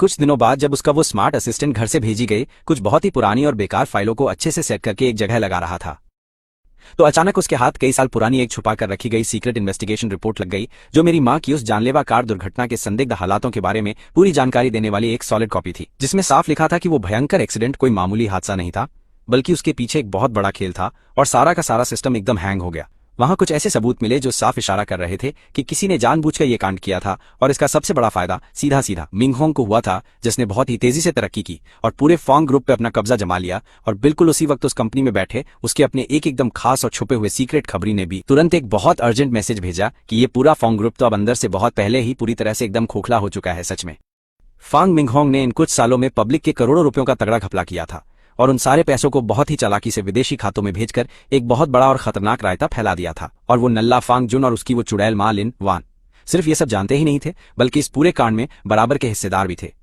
अब इस ग्रुप पर बहुत भारी कर्ज है और ये एकदम दिवालिया होने की कगार पर खड़ा है। लेकिन शिनबुयू की तो तब हवा टाइट हो गई जब उस खबरी ने उसे अचानक से एक बहुत ही खतरनाक सीक्रेट वाली वॉइस रिकॉर्डिंग भेज दी। उस रिकॉर्डिंग में वो छपरी अपने किसी सो कॉल्ड दोस्त के साथ फोन पर बकवास कर रहा था और वो खुलेआम कह रहा था कि उस वक्त मैं जानबूझकर उस टूटी हुई सीढ़ी से नीचे गिरा था बिल्ली को बचाने का नाटक करते हुए, ताकि मैं उसकी अटेंशन पा सकूं, क्योंकि ऐसी लड़कियों का सख्त लौंडा पिघल गया वाला हाल बहुत जल्दी होता है। सच में उस समय मैंने खुद ही ये पूरा ड्रामा रचा था। मुझे पता था कि वो बाहर आने वाली है, इसलिए मैंने एकदम सही टाइमिंग बिठाई और उससे जानबूझकर टकरा गया। क्या एक्टिंग थी। और क्लब की उस लाइट के लिए मैंने एक बंदे को पैसे देकर उसे ढीला करवाया था। मेरा इरादा था कि उसे तगड़ी चोट लगे, लेकिन वो सिर्फ उसे हल्का सा ही निकली। लेकिन फिर भी मेरा काम तो हो ही गया। वो फांग शू खुद को समझता क्या है, क्या उसकी औकात भी है मेरे साथ मुकाबला करने की। नल्ला साला शुरू से लेकर अंत तक उसका दिल हमेशा से सिर्फ और सिर्फ मेरा ही रहा है। एक छोटी सी चाल चली और वो मेरे जाल में फंस गई। और तो और मैंने फांग शू को भी दूर भिजवा दिया और उसे कई दिनों तक बंद रखा। उस पल जाकर आखिरकार उसे पूरी सच्चाई दिखी और वो झूठा प्यार जिस पर वो इतना भरोसा करती थी, वो शुरू से लेकर अंत तक एक बहुत ही शातिर तरीके से रची गई धोखेबाजी थी। और उसने मुझे जो दर्द दिया था वो सब पूरी तरह से इन्हीं झूठी बातों पर टिका हुआ था। वो और कुछ नहीं बल्कि एक पूरी तरह से बेवकूफ और ढक्कन लड़की थी। इस चालाक माँ और बेटे ने अपनी उंगलियों पर बहुत ही बुरी तरह से नचाया था। ये सब सुनकर वो एकदम से लड़खड़ाकर जमीन पर घुटनों के बल गिर पड़ी और उसका चेहरा सफेद कागज जैसा की तरह फीका पड़ चुका था। उसने तुरंत किसी को भेजकर उस नीच को अपने कमरे में बुलवाया और जब उसने वो सारे पक्के सबूत उसके मुंह पर दे मारे तो उस फट्टू ने शुरू में खुद को बचाने के लिए खूब झूठी बकवास की, लेकिन उन ठोस सबूतों और उसके भयंकर गुस्से के आगे वो पूरी तरह से टूट गया और जमीन पर गिरकर गिड़गिड़ाने लगा और उसने अपना सारा गुनाह कबूल कर लिया। फिर बोला, मेरी जान, ये सब मैंने सिर्फ इसलिए किया क्योंकि मैं तुमसे बहुत ही ज्यादा सच्चा और गहरा प्यार करता था। सच में मेरी कसम प्यार करता हूं। मेरा तो जैसे दिमाग ही खराब हो गया था। मैं बस इतना चाहता था कि तुम मेरी थोड़ी और परवाह करो। मुझे माफ कर दो प्लीज मेरे यार, मुझसे बहुत बड़ी गलती हो गई है। मुझे सच में अपनी गलती का एहसास है। प्लीज मुझे सिर्फ एक और आखिरी मौका दे दो मेरी जान। उसने नीचे उस नीच के मुड़े हुए और रोते हुए घटिया चेहरे को देखा। उस बदसूरत शक्ल को देखकर उसके दिल में रत्ती भर भी कोई दया नहीं आई, बल्कि उसे सिर्फ और सिर्फ भयंकर वाली घिन महसूस हो रही थी। और ठीक उसी वक्त उसके दिमाग में बिना किसी कंट्रोल के अचानक से मेरा हंसता हुआ चेहरा घूमने लगा। कसम से भिड़ू, चाहे मेरी हालत कितनी भी खराब क्यों न रही हो, मैंने उस फट्टू की तरह कभी भी किसी के सामने इस तरह गिड़गिड़ाकर भीख नहीं मांगी थी। और अब इस पल में आकर उसे आखिरकार सब कुछ समझ आ गया था कि उसके पागलपन की असली वजह वो दोगला और झूठा इंसान नहीं था। वो सिर्फ झूठ पर बना एक खूबसूरत धोखा था। असली वजह तो मैं था, एकदम असली और सच्चा, जिसने मुझे इतना ज्यादा दर्द देने के बावजूद भी हमेशा उसे अपना मानकर सिर्फ और सिर्फ बेइंतहा प्यार ही किया था और बिना किसी मतलब के अपना पूरा सच्चा दिल और प्यार उसे दे दिया था। उसकी वो सारी झूठी जिम्मेदारी और पुराने प्यार का वो सारा का सारा फालतू ड्रामा सिर्फ एक बड़ा झूठ था, खुद को ही धोखा देने जैसा था। जब पूरी सच्चाई सबके सामने आ गई तो उसने बिना टाइम वेस्ट किए बहुत ही तेजी से और कड़क तरीके से इस सारे बवाल को खत्म करना शुरू किया। उसने तुरंत ऑर्डर दिया कि वो सारे गैर कानूनी तरीके से हड़पे गए पैसे और प्रॉपर्टी को वापस करे और फिर उसने अपने तगड़े कॉन्टैक्ट का इस्तेमाल किया। उसने उन दोनों माँ और बेटे के सारे घटिया कारनामों और क्राइम के पक्के सबूतों को सीधा पुलिस के मुंह पर दे मारा ताकि उनका गेम बच जाए। उसने बिना किसी हिचकिचाहट के उस नीच के साथ अपने सारे रिश्ते पूरी तरह से तोड़ दिए और उसे अपनी जिंदगी से निकाल फेंका। लेकिन ये सब करने के बाद भी उसे अंदर से थोड़ी सी भी शांति नहीं मिली, बल्कि सिर्फ एक खालीपन महसूस हो रहा था। भाई, मुझे बहुत ही ज्यादा बुरा लग रहा है। तुम आखिर हो कहाँ? मुझे अभी के अभी तुमसे मिलना है और मैं तुमसे माफी मांगना चाहती हूँ, चाहे मुझे माफ करने का सिर्फ 1% ही चांस क्यों ना हो। ये पहली बार था जब उसने अपना सारा एटीट्यूड और घमंड एकदम साइड रख दिया था और वो उस विला के नीचे मेरा इंतजार कर रही थी जो उसके खबरी ने ढूंढा था। शाम के ठीक 7 बजे उसने अपने हाथ में एक बहुत ही सुंदर सा बैग पकड़ा हुआ था जिसके अंदर उस पुरानी और मेरी सबसे फेवरेट मिठाई वाली दुकान का एक बहुत ही स्पेशल सिग्नेचर केक रखा हुआ था जो उसने खास तौर पर दूर से फ्लाइट में मंगवाया था। उसे अच्छे से याद था कि मुझे मीठा बहुत ज्यादा पसंद है, खासकर जब मेरा मूड एकदम सड़ा हुआ होता है तो कुछ भी मीठा खाने से मेरा सारा गुस्सा तुरंत शांत हो जाता है।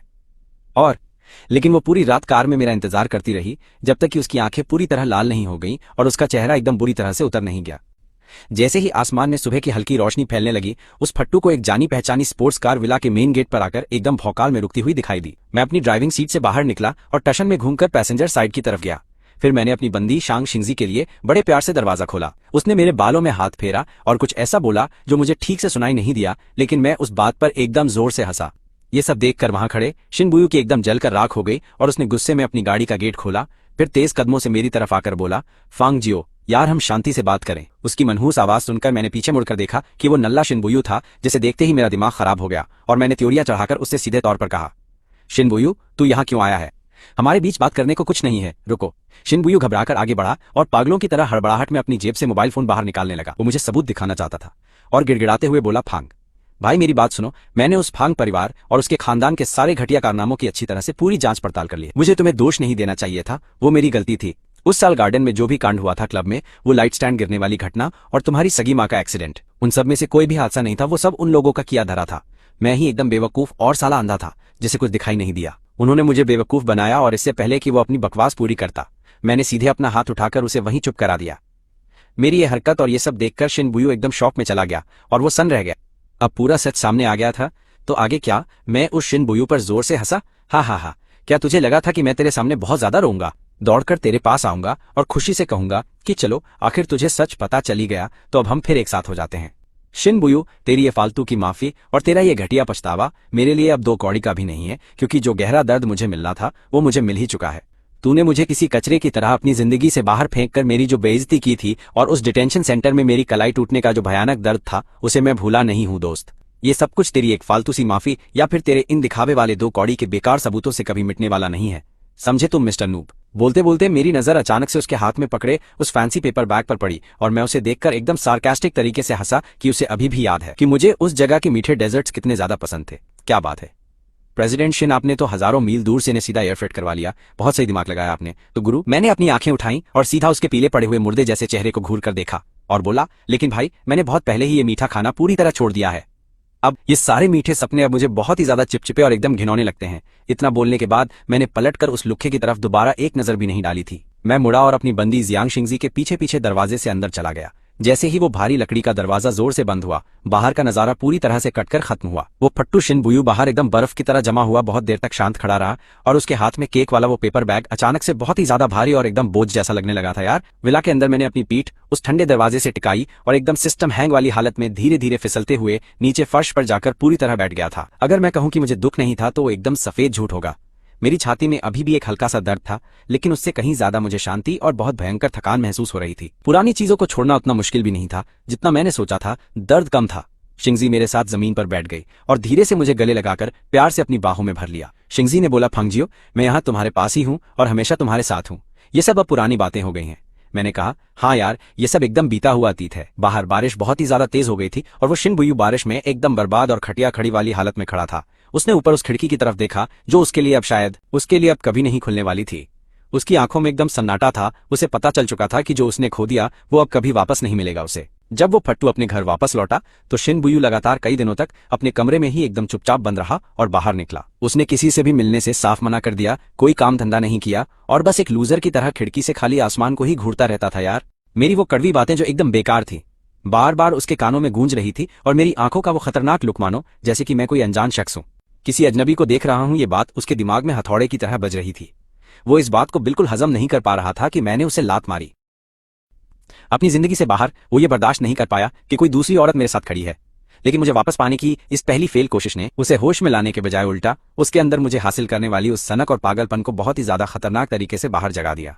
शिनबुयू बड़बड़ाया, मैं शिनबुयू हूं, मैंने जो चाहा है वो हमेशा पाया है। पहले मैं थोड़ा डम था, लेकिन अब मुझे सब एकदम साफ दिखाई दे रहा है। तुझे मेरे पास वापस आना ही होगा। एक बहुत ही पागलपन वाला और एकदम वाहियात सा ख्याल उसके फितूरी दिमाग में पनपने लगा।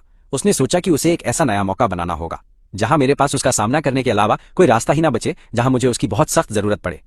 उसने तुरंत अपने चीफ असिस्टेंट को एक जरूरी कॉल घुमाया, अपनी पूरी ताकत लगा दो और मेरे लिए ये पता करो कि फांगजियो का अगला सबसे जरूरी और बड़ा बिजनेस प्रोजेक्ट या पार्टनरशिप आखिर क्या होने वाली है। चाहे जो भी तरीका लगाना पड़े, मुझे हर हाल में उसमें शामिल होना है। उसके उस बहुत ही तेज असिस्टेंट ने उसे तुरंत सारी खुफिया जानकारी दी। मेरी टीम एक बहुत ही टॉप लेवल के 100 साल पुराने लग्जरी ब्रांड के साथ बातचीत कर रही थी, जो एकदम तगड़ा ब्रांड माना जाता है, ताकि एक ग्लोबल एंडोर्समेंट कॉन्ट्रैक्ट को फाइनल किया जा सके, जो अब अपने एकदम आखिरी और सबसे अहम पड़ाव पर था।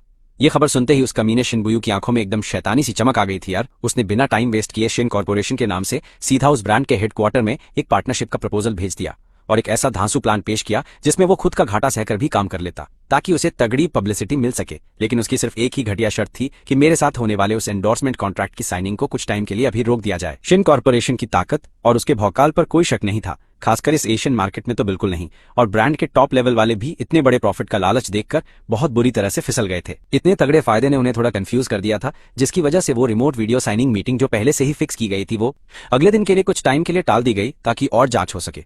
जैसे ही ये मनहूस खबर मेरी टीम तक पहुंची, वहां का पूरा माहौल एकदम से बहुत ज्यादा गर्म हो गया। सब टेंशन में थे। मेरे एजेंट ने त्योरियां चढ़ाकर बहुत ही ज्यादा चिंता के साथ मेरी तरफ देखा और उस वक्त मैं शीशे के सामने खड़े होकर अपनी प्रैक्टिस कर रहा था। मेरे भाई लोग, मैं अपनी आने वाली मूवी के एक सीन के डायलॉग्स बोलने की तैयारी कर रहा था। ये सब रायता फैलने की खबर सुनने के बाद मेरे पास बोलने को कुछ भी नहीं बचा था यार।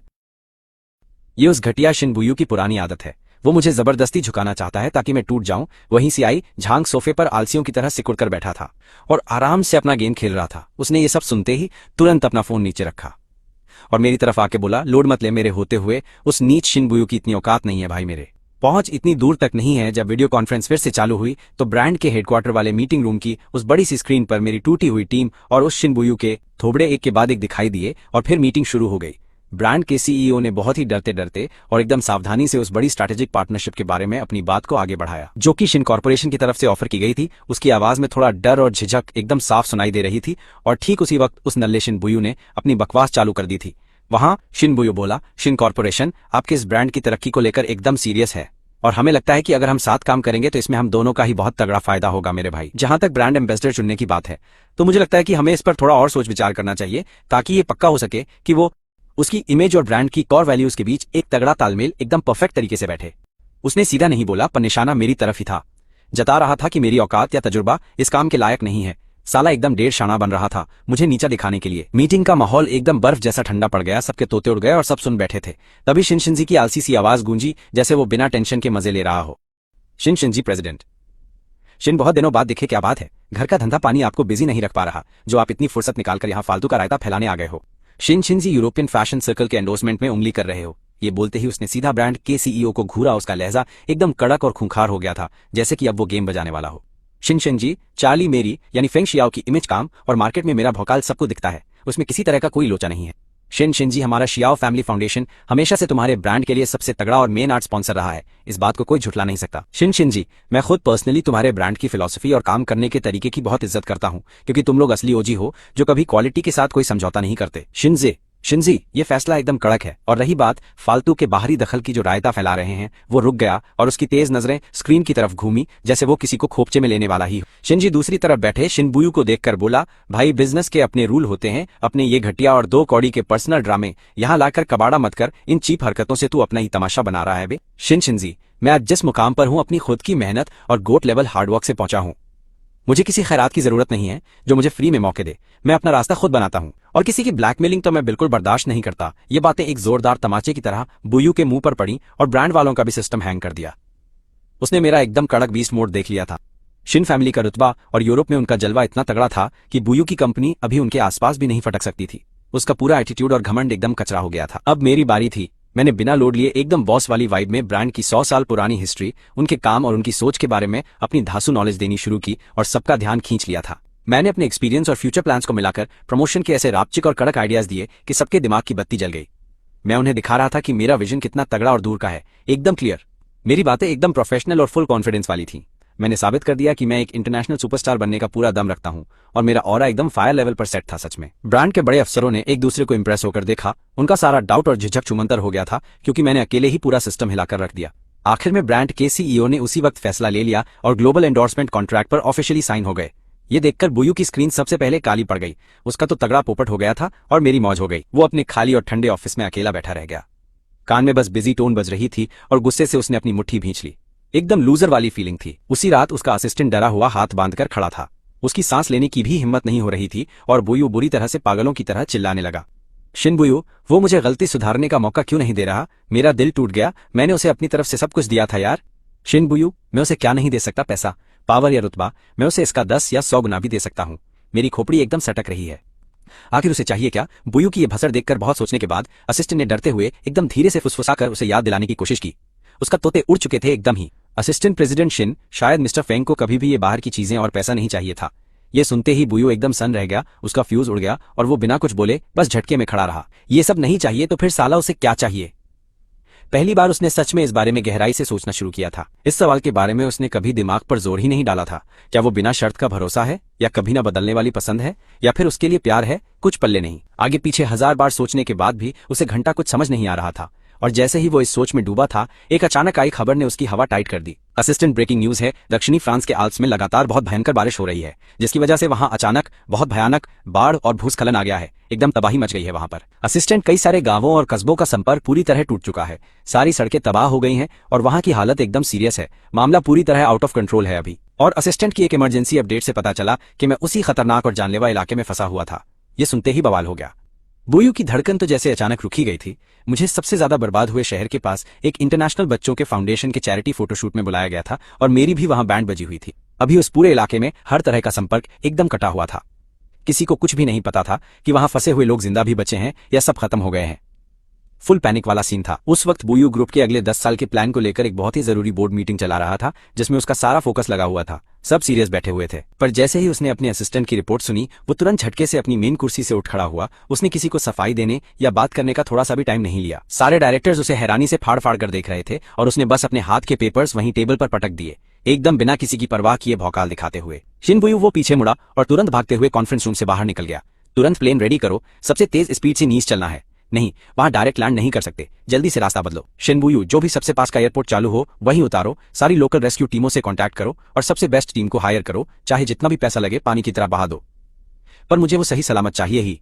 शिनबुयू, मैं खुद वहां जाऊंगा। भाड़ में गई तुम्हारी कॉर्पोरेट स्ट्रैटेजी और बिजनेस अंपायर मेरे खतरे में होने की बात सुनकर उसके लिए ये सारी चीजें एकदम दो कौड़ी की हो गई। उस वक्त उसके दिमाग में सिर्फ एक ही बात चल रही थी कि किसी भी कीमत पर मुझे ढूंढना है। कुछ घंटों बाद वो एक बहुत भारी भरकम और महंगी रेस्क्यू टीम लेकर पूरे दलबल के साथ पहुंच गया। उसकी वो प्रोफेशनल माउंटेन रेस्क्यू टीम तूफान के बीच में थोड़ी सी राहत मिलते ही उस जगह पर जबरदस्ती इमरजेंसी लैंडिंग करने के लिए मजबूर हो गई। उन्होंने तबाही वाले इलाके के सबसे पास वाले छोटे से एयरपोर्ट पर लैंड किया। वहां का मौसम एकदम खतरनाक और जानलेवा हो रखा था। सिर के ऊपर घने काले बादल मंडरा रहे थे, जैसे कि मौत नाच रही हो। तेज हवा और बारिश एक साथ चाबुक की तरह मार रहे थे। बुयू एक सेकंड भी नहीं रुका और उसने तुरंत पहले से तैयार रखे हुए एक हेलीकॉप्टर को लिया और सीधा उस इलाके की तरफ उड़ गया जहां से हमारा कनेक्शन टूटा था। लेकिन मौसम इतना खराब था कि हेलीकॉप्टर वहां सीधे लैंड नहीं कर पाया। वो बस हवा में एक सेफ जगह पर मंडरा रहा था। बस क्रू की 1000 चेतावनियों को भाड़ में डालते हुए वो सबसे पहला बंदा था जो उस रस्सी के सहारे सीधा नीचे उस खतरनाक कीचड़ वाली जमीन पर कूद पड़ा। रेस्क्यू टीम के लीडर ने आगे का वो रास्ता देखा जो बाढ़ से पूरी तरह बह चुका था। वहां सिर्फ भूस्खलन का मलबा और टूटे हुए पेड़ ही नजर आ रहे थे। रेस्क्यू लीडर, उसने बुयू को तुरंत रोकने की कोशिश की और चिल्लाकर बोला, सर आगे का रास्ता एकदम जानलेवा है, अभी भी भूस्खलन हो रहा है, आप अंदर नहीं जा सकते, आपकी जान को बहुत बड़ा खतरा हो सकता है। शिनबुयू, फालतू की बकवास बंद करो। श्यान लियू बुयू की आंखें गुस्से से पूरी लाल थीं। वो सबसे आगे चल रहा था और बाढ़ का बर्फीला पानी उसके पैरों तक आ चुका था। पानी इतना बर्फीला था कि हड्डियों में चुभ रहा था। पहाड़ी से लगातार पत्थर नीचे गिर रहे थे और वो खूंखार हवा इतनी तेज थी कि अच्छे भलों को भी उड़ाकर नीचे गिरा दे। एकदम ही एक छोटे से भूस्खलन से बचते हुए एक बड़ा सा पत्थर अचानक लुढ़क कर सीधा उसके पीछे टंगे हुए बैकपैक पर आकर जोर से लगा मौत को छूकर निकला था। एकदम उस बैग में जिंदगी बचाने वाले सबसे जरूरी रेस्क्यू के सामान रखे हुए थे। बिना एक सेकंड भी सोचे बुयू ने अपनी जान की परवाह किए बिना उस बैग के ऊपर छलांग लगा दी। लेकिन उस खतरनाक पत्थर की धार से उसका बायां हाथ बुरी तरह कट गया। घाव इतना गहरा था कि अंदर की हड्डी तक बाहर दिख रही थी। मिस शियान, एक टीम मेंबर, जोर से चिल्ला पड़ा था। मैं उसे पट्टी बांधना चाहता था, लेकिन उस शिनबुयू को लगा कि ये तो एकदम फालतू टाइम वेस्ट है। उसने बस एक कपड़ा फाड़ा और उसे बड़ी बेदर्दी से अपने घाव पर कसकर लपेट लिया। दांत पीसते हुए वो आगे बढ़ा, लगातार 10 घंटे से ज्यादा बिना सोए या आराम किए। उन्होंने आखिरकार मुझे एक प्राइमरी स्कूल की एकदम टूटी फूटी खस्ताहाल क्लासरूम के अंदर ढूंढ ही निकाला भिड़ू, जो जगह थोड़ी सी ऊंचाई पर थी, लेकिन अब वो पूरी तरह से खतरनाक बाढ़ के गंदे पानी से घिर चुकी थी और एक अलग थलग टापू बन गई थी। उस भयानक वक्त मैं वहां कुछ सहमे हुए टीचर्स के साथ मिलकर दर्जनों डरे हुए बच्चों को हौसला दे रहा था। मेरे बाल एकदम बुरी तरह बिखरे हुए थे, चेहरा पीला पड़ चुका था और मेरे कपड़े कीचड़ से सने थे, लेकिन मैं एकदम शांत था। मैं खुद उन मासूम बच्चों को कहानियां सुना रहा था ताकि उनका डर किसी तरह से खत्म हो सके, तभी अचानक से वो बुयू पूरी तरह कीचड़ और अपने खून में सना हुआ लड़खड़ाते हुए वहां पर आ पहुंचा और क्लासरूम के दरवाजे पर आकर खड़ा हो गया। उसे देखकर मुझे मिलाकर वहां मौजूद हर एक बंदा सन्न रह गया था। जैसे ही मैंने सिर उठाकर उसे देखा तो मेरा चेहरा अविश्वास और तगड़े झटके से भर गया था। जब हमारी आंखें मिली तो लगा जैसे कुछ सेकंड के लिए समय वहीं पूरी तरह रुक गया। बुयू ने जब मुझे वहां एकदम सही सलामत खड़े हुए देखा तो पिछले कई दिनों से उसके सिर पर जो भयंकर टेंशन सवार थी वो आखिरकार पूरी तरह उतर गई। उसने अपने हाथ के भयंकर दर्द को इग्नोर मारा, अपनी उस फटीचर जैसी खराब हालत को नजरअंदाज किया और कुछ ही लंबे कदमों में तेजी से मेरी तरफ बढ़ा। वहां खड़े सभी लोगों की फटी हुई आंखों के सामने उसने मुझे कसकर अपनी बाहों में जकड़ लिया और फिर वो एक ही बात बार बार पागलों की तरह दोहराने लगा, शुक्र है, भगवान का लाख लाख शुक्र है कि तुम एकदम सुरक्षित हो। उसने मुझे इतनी जोर से जकड़ा हुआ था कि मेरी तो सांस ही अटक गई। मैं उसके सीने में धड़कते हुए दिल की तेज रफ्तार और उसके बुरी तरह कांपते हुए शरीर को बहुत साफ महसूस कर सकता था।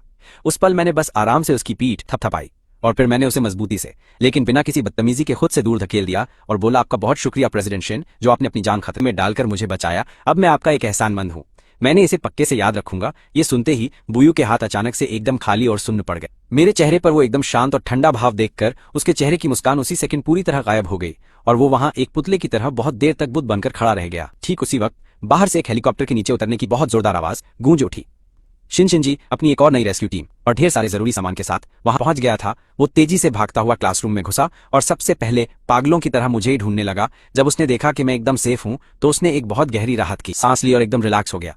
फिर अचानक उसकी नजर शिन बुयू पर पड़ी। उस बुयू के शरीर पर इतने सारे गहरे घाव देखकर उसका चेहरा तुरंत ही गुस्से से एकदम डार्क हो गया था। वो उसी सेकंड एकदम हाई अलर्ट मोड पे आ गया। उस काम चलाओ टेंट के अंदर सारा मेडिकल स्टाफ उस बुयू के गंदे और गहरे घावों को साफ करके उन पर अच्छे से पट्टी बांधने का काम कर रहे थे। बिड़ू उसका वो घाव बहुत गहरा था और उसमें पक्के टाके लगने थे, लेकिन उस बुयू को जैसे कोई दर्द ही महसूस नहीं हो रहा था। मैं वहां काम में बिजी था और उसकी दोनों आंखें लगातार मुझे ही घूर रही थी। उसने धीरे से अपने बगल में खड़े असिस्टेंट से पूछा कि जब उसने मुझे इस तरह घायल देखा तो क्या उसके चेहरे पर थोड़ी सी फिक्र दिखी थी। उस असिस्टेंट ने अपने बॉस के उस उतरे हुए और जिद्दी चेहरे को देखा और फिर बिना एक भी शब्द बोले चुपचाप अपना सिर नीचे झुका लिया। भिड़ू जवाब एकदम साफ था, इस आपदा वाली जगह पर चला वो रेस्क्यू ऑपरेशन ऐसा था जैसे किसी शांत झील में एक भारी पत्थर फेंक दिया हो जिसने सबके दिलों में बड़ी लहरें पैदा कर दी। शिंजी ने अपनी खुद की आंखों से ये सब देखा था कि कैसे वो बुयू अपनी जान की बाजी लगाकर मुझे बचाने के लिए वहां मौत के मुंह में कूद पड़ा था। सच इस वजह से उसे पहली बार एक बहुत ही असली और तगड़े खतरे का एहसास हुआ। उसे समझ आ गया कि बुयू के दिल में मेरे लिए फीलिंग्स उसकी सोच से कहीं ज्यादा गहरी हैं। अब वो एक सेकंड भी और इंतजार नहीं कर सकता था।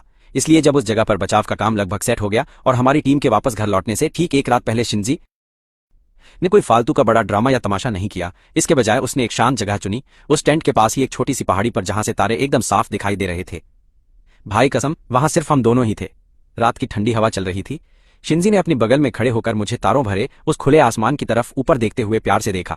भेड़ू कसम उसने एक बहुत गहरी सांस ली और मेरे सामने आकर उस सुंदर तारों वाले आसमान को ब्लॉक कर दिया और बोला, भाई फांग, एक बात है जिसके बारे में मैं बहुत लंबे समय से सोच रहा हूँ। सच मुझे लगता है कि अब तुम्हें बताने का सही टाइम आ गया है। मुझे पता है तुम्हें हमेशा लगता होगा कि बचपन में मैं एक परेशान करने वाली परछाई की तरह तुम्हारे खिलाफ था ना यार, लेकिन सच तो यह है कि मुझे समझ ही नहीं आता था कि तुम्हारी अटेंशन कैसे पाऊं। तुम एक छोटे से चमकते सूरज की तरह बहुत ज्यादा डार्जिलिंग थे, हमेशा ढेरों लोगों से बुरी तरह घिरे रहते थे। कसम मेरे पास बस वही एक अजीब सा तरीका था जिससे कम से कम तुम्हें मेरी मौजूदगी तो याद रहे।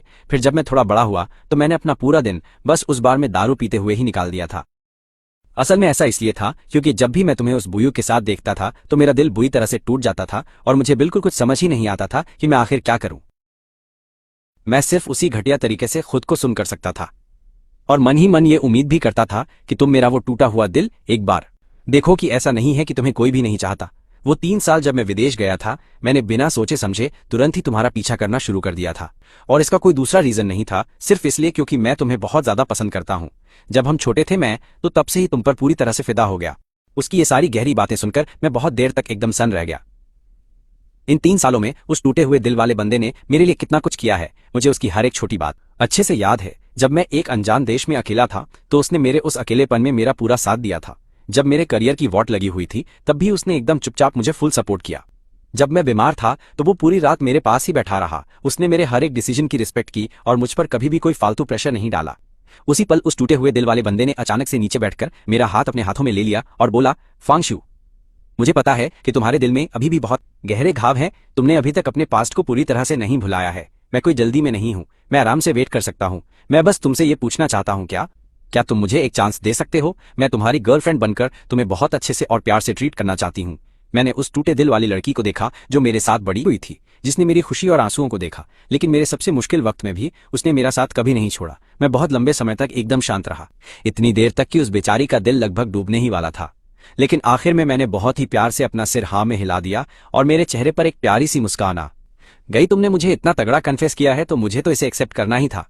मेरी ये बात सुनते ही जियांगशी एकदम खुशी से पागलों की तरह उछलने लगी। भिड़ू उसने एक्साइटमेंट में मुझे अपनी बाहों में खींच लिया और मुझे बहुत ही जोर से पकड़ लिया हमारे इस ऑफिशियल रिश्ते की खबर। हालांकि हमने जानबूझकर पूरी दुनिया के सामने इसे पब्लिक नहीं किया था, लेकिन फिर भी वो अब हमारे क्लोज दोस्तों के ग्रुप में कोई राज नहीं रह गया था। लेकिन जैसे ही ये खतरनाक खबर उड़ते हुए उस शिनबुयू के कानों तक पहुंची तो बवाल मच गया। ये खबर उसके लिए उस आखिरी तिनके जैसी थी जिसने ऊंट की कमर ही तोड़ दी। उस वक्त वो चुड़ैल अस्पताल में अपने हाथ के घाव का इलाज करवा रही थी। बारिश में लगातार पागलों की तरह ढूंढने और घाव में गंदा इन्फेक्शन होने की वजह से उसे बहुत तेज बुखार आ गया था और उसे निगरानी के लिए अस्पताल में भर्ती होना पड़ा था। जब उसके असिस्टेंट ने बहुत डरते हुए ये खबर उसे बताई तो शिनबुयू पहले तो एकदम सुन्न पड़ गई, लेकिन फिर वो अचानक से भयंकर गुस्से में अपने अस्पताल के बिस्तर से झटके से उठ बैठी और उसने गुस्से में अपने हाथ के पीछे लगी वो ड्रिप की सुई बेरहमी से उखाड़ फेंकी और फिर बिस्तर के बगल वाली ट्रॉली को लात मारकर गिरा दिया और चिल्लाई, ये तो बिल्कुल नामुमकिन है। वो ऐसा कैसे कर सकता है? उस जियांगशी की इतनी हिम्मत कैसे हुई? उसे ये हक किसने दिया? उसने डॉक्टर की रोकने की सारी कोशिशों को पूरी तरह इग्नोर मारा और अपने बेचारे असिस्टेंट की बातों को भी हवा में उड़ाते हुए जबरदस्ती खुद को अस्पताल से डिस्चार्ज करवा लिया और सीधे अपनी गाड़ी भगाते हुए मेरे विला की तरफ निकल पड़ी। वो ये भी भूल गई कि उसके हाथ में अभी भी पट्टी बंधी है और उसका बुखार अभी तक उतरा नहीं है। उस पागल औरत के दिमाग में बस एक ही फितूर सवार था, किसी भी तरह मुझे ढूंढना और मुझसे सफाई मांगना। यह आधी रात का गहरा वक्त था और चारों तरफ सन्नाटा छाया था। वो लड़खड़ाते हुए मेरे विला के बंद लोहे के गेट तक पहुंची और पागलों की तरह ठंडी ग्रिल पर अपने हाथ पीटने लगी। उसका गला बैठ चुका था, फिर भी वो मेरा नाम चिल्ला रही थी, व्यू फेंग, शाओ बाहर आओ और मुझे सच बताओ, ये सब असली नहीं हो सकता। तुम मेरे साथ ऐसा घटिया खेल नहीं खेल सकते। मुझसे बहुत बड़ी गलती हुई है, मुझे पता है मैं गलत थी। प्लीज मुझे बस एक और मौका दे दो फेंग शाओ। इस तरह रात में उसके इस पागलपन और भसड़ ने तुरंत वहां के सिक्योरिटी गार्ड्स का ध्यान खींच लिया। कुछ लंबे चौड़े गार्ड्स ने आकर उसे वहां से घसीटने की कोशिश की, लेकिन वो पागलों की तरह हाथ पैर मार रही थी और बिना रुके लगातार जोर से मेरा नाम पुकार रही थी। आखिरकार उस तमाशा करने वाली को जबरदस्ती वहां से हटाकर एक गाड़ी में ठूस दिया गया और मामला शांत हुआ। ठीक उसी वक्त मेरे विला की दूसरी मंजिल की खिड़की का पर्दा हल्की हवा के झोंके से जरा सा हिला। मैं खिड़की के पीछे चुपचाप खड़ा नीचे चल रहे इस दो कौड़ी के नाटक को देख रहा था। उस औरत को जो कभी खुद को बहुत तीस मार खा समझती थी, अब किसी सड़क छाप पागल की तरह घसीटी जा रही थी। मेरे चेहरे पर रत्ती भर भी कोई भाव नहीं था। मैंने बिना किसी परवाह के खिड़की के पर्दे को पूरी तरह खींचकर बंद कर दिया।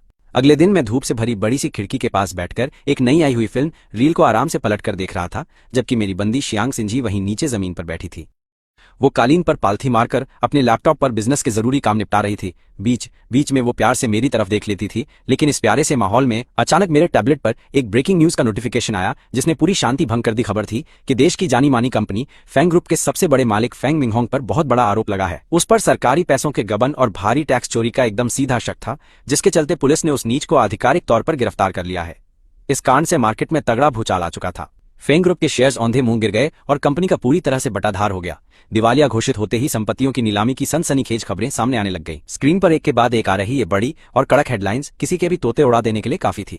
हर तरफ बस इसी तबाही की चर्चा थी। स्क्रीन स्क्रॉल करती मेरी उंगली एक पल के लिए रुकी जब मेरी नजर उस न्यूज फोटो पर पड़ी। उसमें मिंगहोंग को रिपोर्टर्स की भीड़ ने बुरी तरह घेर रखा था और उसका कभी घमंड से एकदम भरा रहने वाला चेहरा अब खौफ और लाचारी से एकदम पीला पड़ चुका था। लेकिन ये सब देखकर भी मेरे चेहरे पर कोई शिकन नहीं आई, मानो मैं किसी दूर के अनजान राहगीर की खबर देख रहा हूं, जिसका मेरी जिंदगी से दूर दूर तक कोई वास्ता नहीं है। ये देखकर मेरी बंदी ने अपना लैपटॉप चुपचाप साइड में रखा और चलकर मेरे पास आई, फिर बड़े ही प्यार से मेरे सीने से लग गई। उसने मुंह से एक शब्द भी नहीं कहा, बस अपनी इस हरकत से जता दिया कि चाहे जो हो जाए मेरा साथ देने के लिए वो हमेशा मौजूद है। अगले कुछ दिनों तक उस बर्बाद खानदान के नए नए कारनामे रोज टीवी पर आते रहे। लिनवान ने बचे खुचे पैसे लेकर चुपचाप देश छोड़कर भागने की पूरी नाकाम कोशिश की थी, लेकिन एयरपोर्ट पर पहले से घात लगाए बैठी पुलिस ने उसे रंगे हाथों दबोच लिया और उसका गेम बजा दिया। उधर बाप का साया उठने और इस कंगाली के बाद फेंग जुन अपनी मां के जेल जाने और सिर पर आए। इन एक के बाद एक झटकों को बिल्कुल बर्दाश्त नहीं कर पाया और उस फट्टू का दिमागी संतुलन पूरी तरह से हिलकर रह गया। उसने अपनी पुरानी आशिकी का वास्ता देकर व्यू से मदद मांगने की भीख सोची ताकि वो डूबने से बच सके और किसी तरह अपनी खोई हुई इज्जत वापस पाले। लेकिन हेडक्वार्टर के बाहर ही उसके असिस्टेंट ने उस लुक्खे को बेइज्जत करके पतली गली से निकाल दिया। उसे अपनी उस एक्स का चेहरा तक देखने का एक भी मौका नहीं मिल पाया था। जल्दी एक लोकल अखबार ने मसाला छापते हुए खबर फैला दी कि उस पोपट का फ्यूज उड़ चुका है और उसे शहर के बाहर सीधा एक पागलखाने में भर्ती करा दिया गया है। मैंने उस बकवास खबर के पेज को बंद किया और उठकर खिड़की के पास चला गया। बाहर दूर तक देखते हुए मेरी प्यारी बंदी ने अपना सिर आराम से मेरे कंधे पर टिका दिया। सिंजी, सब खत्म हो गया। फेंग शाओ, मैंने गहरी सांस लेते हुए उससे कहा, हाँ मेरी जान, अब ये सारा लफड़ा हमेशा के लिए खत्म। वो सारी पुरानी नफरत और उस घटिया खानदान के साथ मेरा बच्चा खुचा रिश्ता धुएं की तरह हवा में उड़ चुका था। उसके और मेरे बीच का हर एक हिसाब अब एकदम साफ हो चुका था। ये मेरे उस काले अतीत को मेरी असली और आखिरी अलविदा थी। इसके बाद शुरू हुआ साल का सबसे बड़ा इंटरनेशनल फिल्म फेस्टिवल, जिसके शानदार अवार्ड शो पर पूरी दुनिया की नजरें टिकी थी। रेड कार्पेट पर बड़े सितारों का मेला लगा हुआ था और मैं पूरे भौकाल के साथ अपनी बंदी का हाथ थामे वहां सीना चौड़ा करके चल रहा था। दूसरी तरफ राजधानी के शेन ग्रुप के सबसे ऊपरी माले के आलिशान ऑफिस में एकदम अंधेरा था। उस हारी हुई ब्यू ने अपने कमरे की एक भी लाइट नहीं जलाई थी। वो नल्ली उस विशाल खिड़की के सामने बिल्कुल अकेली और एकदम उदास बुद्ध बनकर बैठी हुई थी। उस घने अंधेरे कमरे में सिर्फ सामने चल रही टीवी स्क्रीन की तेज रोशनी ही चमक रही थी। टीवी पर उस शानदार समारोह का सीधा लाइव प्रसारण चल रहा था और जैसे ही वहां मौजूद कैमरे ने मेरा और मेरी बंदी का एक क्लोजअप शॉट दिखाया तो जलभून कर उसकी आंखें फटी की फटी रह गईं। उधर स्टेज पर उस बड़े अवार्ड शो के फाइनल नतीजों का ऐलान कर दिया गया। इंसानी फितरत की गहराइयों को चीर कर रख देने वाली अपनी उस धांसू आर्ट फिल्म के दम पर मैंने सिस्टम फाड़ते हुए बेस्ट एक्टर का सबसे बड़ा ताज अपने नाम कर लिया था। जैसे ही हॉल में मेरा नाम गूंजा, वहां मौजूद पूरी की पूरी पब्लिक अपनी सीट से खड़े होकर जोर से तालियां पीटने लगी। उस स्पॉटलाइट के बीच मैं पूरे स्वैग से धीरे धीरे स्टेज पर पहुंचा। मैंने एंकर के हाथों से वो भारी भरकम ट्रॉफी अपने हाथ में ली और माइक पर आकर एक छोटी सी स्पीच दी, जिसमें मैंने अपने डायरेक्टर और पूरी टीम का दिल से शुक्रिया किया। फिर मेरी नजर सामने नीचे बैठी मेरी बंदी पर जाकर टिक गई और मेरा सख्त लौंडा पिघल गया। मैंने कहा, आखिर में मैं अपनी सबसे खास और मेरी इकलौती जान सिंजी को स्पेशल थैंक्स बोलना चाहता हूँ। हर मुश्किल में मेरी ढाल बनने और मुझे लगातार हिम्मत देने के लिए तेरा बहुत बहुत शुक्रिया। मेरी ये जीती हुई आधी ट्रॉफी सिर्फ और सिर्फ तेरी है। कैमरा तुरंत घूमकर मेरी बंदी पर फोकस हो गया और उसने अपनी सीट से खड़े होकर सरेआम पूरे स्वैग से मुझे स्टेज पर एक प्यारा सा फ्लाइंग किस दे दिया। ये रोमांस देखकर उस जलभुन चुकी ब्यू ने झट से टीवी बंद कर दिया और अंधेरे में बुरी तरह हांफते हुए पागलों की तरह खुद से बड़बड़ाने लगी। नहीं, मैं इस तरह बैठकर ये तमाशा नहीं देख सकती। मुझे अपनी जगह पाने के लिए कुछ बड़ा कांड करना ही होगा। उधर अवार्ड शो खत्म होने के बाद ऑफिशियल होटल में एक शानदार पार्टी रखी गई थी, जो देर रात तक फुल टू धमाल के साथ चली। पार्टी खत्म करके मैं और मेरी बंदी अपने तमाम बॉडीगार्ड्स और असिस्टेंट्स की भीड़ के बीच घिरे हुए बातें करते हुए बेसमेंट की अंडरग्राउंड पार्किंग की तरफ अपनी गाड़ी लेने को बढ़े। लेकिन जैसे ही हम अपनी कार के पास पहुंचे, अचानक एक पिलर के पीछे से कोई परछाई लड़खड़ाते हुए बाहर निकली और एकदम से हमारा रास्ता रोककर खड़ी हो गई। सामने वो पनौती ब्यू थी। उसने मेरी तरफ एकदम पागलों की तरह घूरते हुए कहा, फेंग शाओ, प्लीज मुझसे बात करो। सिर्फ 5 मिनट नहीं, बस 3 मिनट ही काफी होंगे मेरे लिए। ब्यूयू, मुझे बस एक आखिरी मौका दे दो। मैं तुम्हारे आगे हाथ जोड़कर भीख मांग रही हूँ। सच कह रही हूँ, तुम्हारे बिना मेरी जिंदगी झंड है, मैं मर ही जाऊंगी। ये पूरा तमाशा देखकर मेरी बंदी से रहा नहीं गया और उसने सामने आकर कड़क आवाज में कहा, ब्यूयू, अपनी शक्ल देख, तो प्यार की भीख मांगते हुए क्या क्लाउन बन चुकी है। सिंजी, अब होश में आ जा। फेंग शाओ अब मेरे साथ है और वो अपनी लाइफ में बहुत खुश है। प्लीज अब उसकी सेट जिंदगी में फालतू पनौती मत लगा। ब्यू, खुशी की बात करती है, तुझे क्या हक है उसे खुश रखने का? तू जानती ही क्या है उसके बारे में? तुझे पता भी है कि सर्दियों में सोते वक्त उसे ठंड से बहुत ज्यादा डर लगता रहता है ब्यूयू, और वो रात को चुपके से रजाई खींच लेता है। तुझे खबर है कि उसे तीखा बिल्कुल बर्दाश्त नहीं होता, फिर भी दबाकर खाता है और बाद में जलन शांत करने के लिए ठंडा बर्फीला पानी पीता है। बस बहुत बकवास कर ली तूने, मैंने बीच में ही उसकी बात काटते हुए एकदम कड़क आवाज में कहा। ब्यूयू, अब इस मुर्दे उखाड़ने वाले बीते हुए कल को मत खींच। हमारे बीच का खेल बरसों पहले ही खत्म हो चुका है। खत्म नहीं हुआ, ऐसे कैसे खत्म हो सकता है? ब्यू ने एकदम पागलों की तरह चीखते हुए मेरा हाथ पकड़ने की कोशिश की, लेकिन मेरी शेरनी बंदी ने फौरन बीच में आकर उसे पीछे धकेल दिया। हमारी इस जोरदार बहस और भसड़ के बीच किसी का भी ध्यान पार्किंग के गेट की तरफ नहीं गया, जहां से एक काली सेडान गाड़ी अचानक तेज रफ्तार में अंदर घुसी। ऐसा लग रहा था कि या तो ड्राइवर टुन है या गाड़ी का ब्रेक फेल हो चुका है। वो पागल बेकाबू कार लहराते हुए सीधे हमारी तरफ साक्षात मौत बनकर झपटी। तभी अचानक मेरी बंदी ने सबसे पहले खतरा भांप लिया और एकदम जोर से चीखते हुए चिल्लाई, फेंग शाओ पीछे हटो। लेकिन एक बंदा उससे भी ज्यादा तेज निकला, इससे पहले कि कोई कुछ भी समझ पाता। शिनबुयू ने अपनी पूरी ताकत लगा दी और मुझे, जो एकदम किनारे पर खड़ा था, धक्का देकर वहां से दूर हटा दिया। और वो खुद झटके की वजह से सीधे उस बेकाबू गाड़ी के एकदम सामने आ गई और खुद को बचा नहीं पाई। मेरा तो सच में फ्यूज उड़ गया था कि ये क्या हुआ बे। एक बहुत ही जोरदार धमाके जैसी भयानक आवाज आई और उसका शरीर हवा में किसी कटी हुई पतंग की तरह बुरी तरह उछल गया। मुझे कुछ पल्ले नहीं पड़ा। टकराकर वो हवा में उड़ी। अस्पताल के इमरजेंसी रूम की बत्ती पूरी रात जलती रही। मैं और शांग शिंजी बाहर उस बेंच पर बस चुपचाप बैठकर इंतजार ही करते रह गए। हम कॉरिडोर में परेशान बैठे थे। फिर आखिरकार इमरजेंसी रूम का दरवाजा खुला।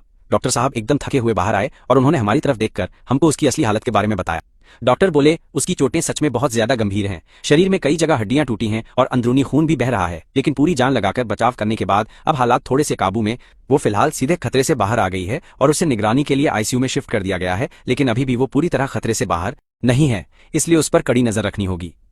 मैंने राहत की सांस तो ली, लेकिन मेरा दिल अभी भी अंदर से बहुत भारी महसूस कर रहा था यार। वो टेंशन खत्म ही नहीं हो रही थी। आईसीयू के बाहर एक और दिन और रात बिना सोए गुजारने के बाद आखिरकार शिनबुयू की हालत स्थिर हो गई और मुझे थोड़ा सा चैन मिला। फिर उसे एक नॉर्मल वार्ड में शिफ्ट कर दिया गया और जब मैं उसे देखने के लिए अंदर गया तो शांग शिंजी भी मेरे साथ ही अंदर मौजूद थी, मुझे सहारा देने। शिनबुयो अस्पताल के एकदम सफेद बिस्तर पर पड़ी थी और उसके शरीर में हर तरफ तरह तरह की कई अजीब नलियां घुसी हुई थी। उसका चेहरा एकदम पीला पड़ गया था और वो इतनी कमजोर हो गई थी कि पहचान में नहीं आ रही थी। लेकिन मुझे कमरे में घुसते देखते ही उसकी आंखों में एकदम से चमक आ गई। उसने पूरी ताकत लगाकर कुछ बोलने की कोशिश की। वो बोली फांगशिउ, और तभी शांग शिंजी ने मेरा कंधा थपथपाया और मुझे एक शांत सा इशारा करके समझाया कि वो मेरा बाहर इंतजार करेगी। फिर उसने बहुत समझदारी दिखाते हुए मेरे पीछे से कमरे का दरवाजा धीरे से बंद कर दिया। मैं चलकर उसके बिस्तर के पास गया और वहां रखी कुर्सी पर बैठ गया। मैंने कहा, डॉक्टर ने बताया है कि तुम फिलहाल खतरे से बाहर हो। शिनबुयो बड़ी लालची नजरों से मेरे चेहरे को घूरती रही और उसने बहुत ज्यादा मुश्किल से अपना वो हाथ ऊपर उठाया जिसमें सुई नहीं लगी थी। वो मुझे छूना चाहती थी, लेकिन जब उसने मेरी आंखों में वो साफ दूरी और रुखापन देखा तो उसने बेबस होकर अपना हाथ वापस नीचे गिरा दिया। वो बोली, मुझे माफ कर दो फांगशिउ। फिर वो अटक अटक कर अपने दिल की बात बाहर निकालने लगी। उसने अपनी सारी फीलिंग्स मुझे बतानी शुरू कर दी और बताया कि शुरू में फांगशुन ने उसे बेवकूफ बनाया और बाद में उसे अपने सच्चे प्यार का एहसास हुआ, लेकिन फिर भी वो अपने घमंड और जिद की वजह से उस बात को कभी मानना नहीं चाहती थी। और मुझे खोने के बाद उसे कितना दर्द और पछतावा हुआ। उसने बार बार मुझसे माफी मांगी और बार बार अपने प्यार का इजहार किया। अपने सारे गुरूर और इज्जत को किनारे रखकर उसने एकदम गिड़गिड़ाते हुए मुझसे भीख मांगी कि फांगशिउ, मैं जानती हूं कि मैं 1000 बार मरने के ही लायक हूं, लेकिन मुझे बस एक और आखिरी मौका दे दो। प्लीज मुझे अपनी पूरी जिंदगी तुम्हारे हर एक कमी को पूरा करने का मौका दे दो। तुम्हारे बिना मेरे जीने या मरने का कोई मतलब ही नहीं रह जाता है। मैं एकदम चुपचाप बिना उसे बीच में टोके बस उसकी सारी बातें सुनता रहा जब तक कि वो पूरी तरह से थक नहीं गई और उसकी आवाज धीमी नहीं पड़ गई और धीरे धीरे गायब नहीं हो गई। सिर्फ तभी मैंने आराम से अपना मुंह खोला और बहुत ही शांत आवाज में उससे ये बोला, शिनबुयो, इस बार तूने खुद को दांव पर लगाकर जो मेरी जान बचाई है ना, उसके लिए तेरा बहुत बहुत शुक्रिया। तेरी इस जीवनदान वाली मेहरबानी को मैं हमेशा याद रखूंगा और कभी नहीं भूलूंगा। ये सुनते ही शिनबुयो की आंखों में उम्मीद की एक हल्की सी किरण जागी, लेकिन मेरी अगली ही बात ने उसकी उस छोटी सी उम्मीद को पूरी तरह से कुचल दिया। मैंने कहा, पर प्यार कोई एहसान नहीं है और ये कोई पछतावा तो बिल्कुल भी नहीं है। हमारे बीच तो सब कुछ बहुत पहले ही खत्म हो गया था। जब तूने फांगशुन के लिए अपने पैसे और पावर का इस्तेमाल करके मुझे जेल भिजवाया था, जिससे मुझे बेहिसाब टॉर्चर सहना पड़ा, और हर बार जब भी तूने सिर्फ और सिर्फ उस पर भरोसा किया था और बिना सोचे समझे मुझे बहुत दर्द दिया हमारे बीच, तो उस सबसे पहले ही सब कुछ टूट चुका था। शिनबुयो, अब हम दोनों इस बात को यहीं पर खत्म करते हैं। बस इतना कहने के बाद मैं तुरंत अपनी जगह से उठ खड़ा हुआ और बिना उसे दोबारा देखे मुड़कर सीधा उस अस्पताल के दरवाजे की तरफ चला। बढ़ गया। दरवाजे के बाहर शांग शिंजी वहीं खड़ी मेरा इंतजार कर रही थी। मैं चलकर सीधे उसके पास गया और बहुत ही प्यार से आराम से उसका वो हाथ कसकर पकड़ लिया। फिर बिना एक बार भी पीछे मुड़कर देखे मैं वहां से बाहर निकल गया। शिनबुयो अस्पताल के उस बिस्तर पर पड़ी, बस लगातार उस एकदम खाली दरवाजे को घूरती रही और मुझे इस तरह पक्के इरादे से दूर जाते देखकर उसके आंसू अपने आप बहने लगे। वक्त बहुत तेजी से गुजरा और 1 साल बीत गया। इस साल मेरे करियर ने एकदम नई ऊंचाइयों को छुआ। मैंने दुनिया के एक बहुत ही टॉप और मशहूर इंटरनेशनल डायरेक्टर की एक जबरदस्त नई फिल्म में काम शुरू किया। ये सच में एक बवाल और ऐतिहासिक फिल्म थी, जिसमें मैंने युद्ध के बीच अपने उसूलों पर टिके रहने वाले एक बहुत दमदार आदमी का किरदार निभाया था। मेरी एक्टिंग एकदम कड़क थी और वो सबको अंदर तक रुला देने वाली थी। फिल्म इंडस्ट्री के सबसे बड़े और ऊंचे माने जाने वाले अवार्ड शो में जब उन्होंने बेस्ट एक्टर के लिए स्टेज पर मेरा नाम पुकारा तो वहां बैठी पूरी भीड़ खुशी से चिल्लाने लगी। मैं एकदम शांति से उठा और शांग शिंजी को कसकर गले लगा लिया। वो मेरे बिल्कुल बगल में बैठी थी और इमोशनल होने की वजह से उसकी आंखें एकदम लाल थीं।